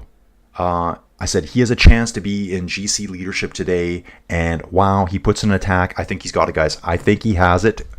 You got suckered. You guys got suckered hard there. So Del Toro, Pellizzari, Cicconi, and Fortunato. Fortunato was the only one. He just wins the stage, guys. Decathlon, AG2R, Le Mondial wins the stage. Leo Bissot. Cicconi outsprints the rest of them. That's kind of what I thought would happen. But Cicconi wanted the stage win. 2nd place for Cicconi right now. It doesn't do a lot for him. He'll get a slight time bonus. Wow, that was absolutely awesome. Man, I hope he gets the GC for doing that. Looking for Andrew August. I think Andrew August is coming now. I believe so. So, guys, we're just going to hang out. I want to see Leo Bissot get GC today. Only because I said there was a slight chance he could get it. Yeah, Leo Bissot. I want to see what it says about Leo Bissot here.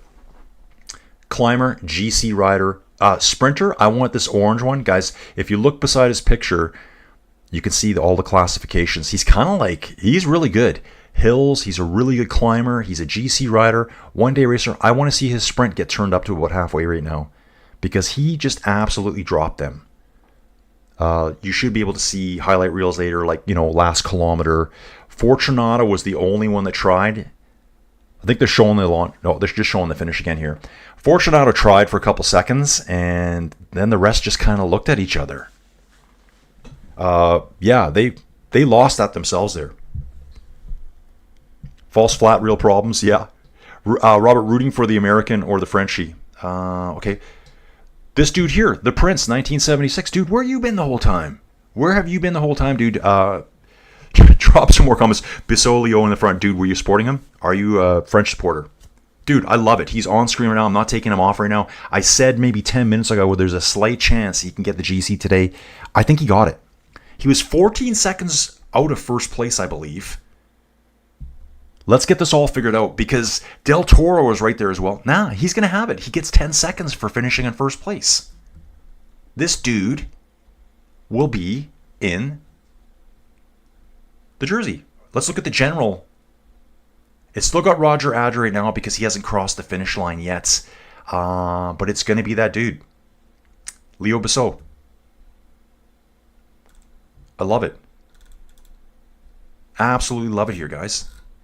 So that's it. Hey, that's the detailed profile.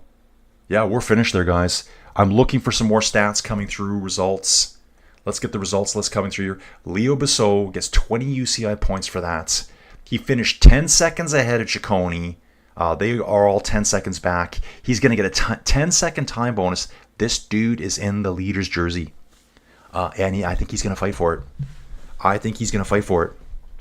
Awesome. Yeah, the Prince here. Dude, please comment more. It's great to have you here. I was cheering him all the way. Kim was cheering him all the way too. Robert, good work, Colin. That was exciting. Yeah, dude, that was a freaking awesome finish to that race. Michael Magro here. Bissot still, dude, he just won the stage. Bissot just won the stage. Dude, and Michael, looks like you're a new commentator here as well. Probably 10 minutes ago, I just said there's a slight chance he could take the GC, and he just did.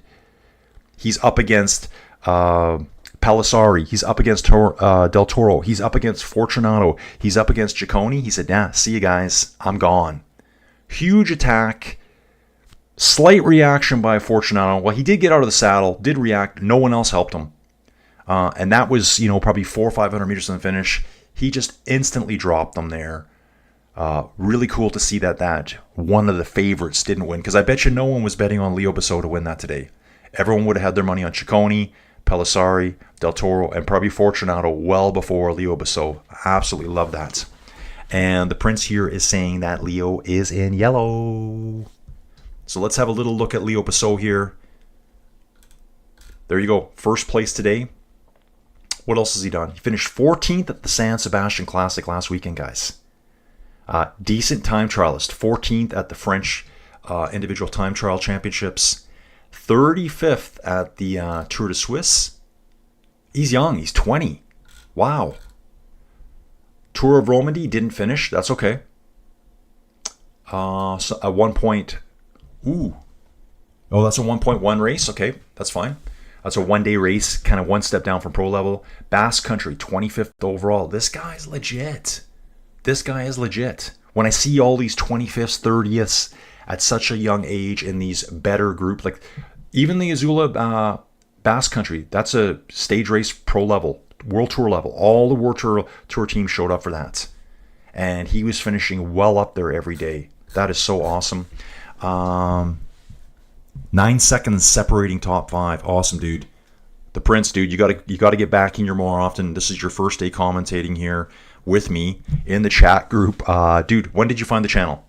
How did you find the channel, and when did you find it? Because I know there's people here watching Vuelta Burgos that didn't even see my Tour de France stuff, didn't see my Tour de France Femmes avec Swift stuff. Yeah, I'm always kind of interested in how do people find the channel. How do you see it? Was it just Vuelta a Burgos today? And, well, you probably had your own feed for Tour de France. So, guys, that's it for today. If you see me pop back on, I might be doing the... what's the other race today?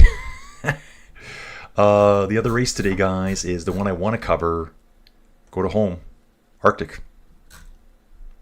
That's on right now, guys.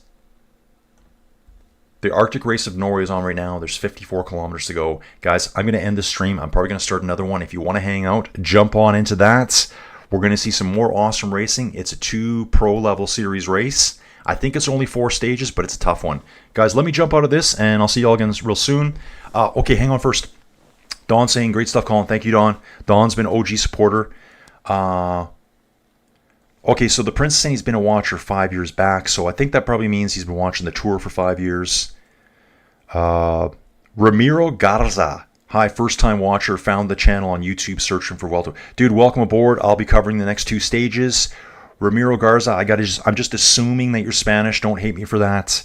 Dude, I'm doing the Vuelta as well, so stick around for that. That's coming up. The Vuelta, I will cover every second that's available, and I'll be doing a preview show probably this Sunday.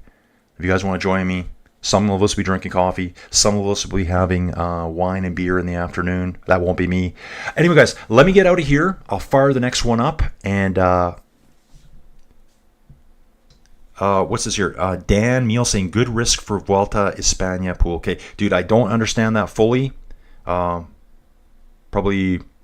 yeah, I don't know. Guys, I want to get to the Arctic race. I need to drop the stream, start the other stream up. See you soon.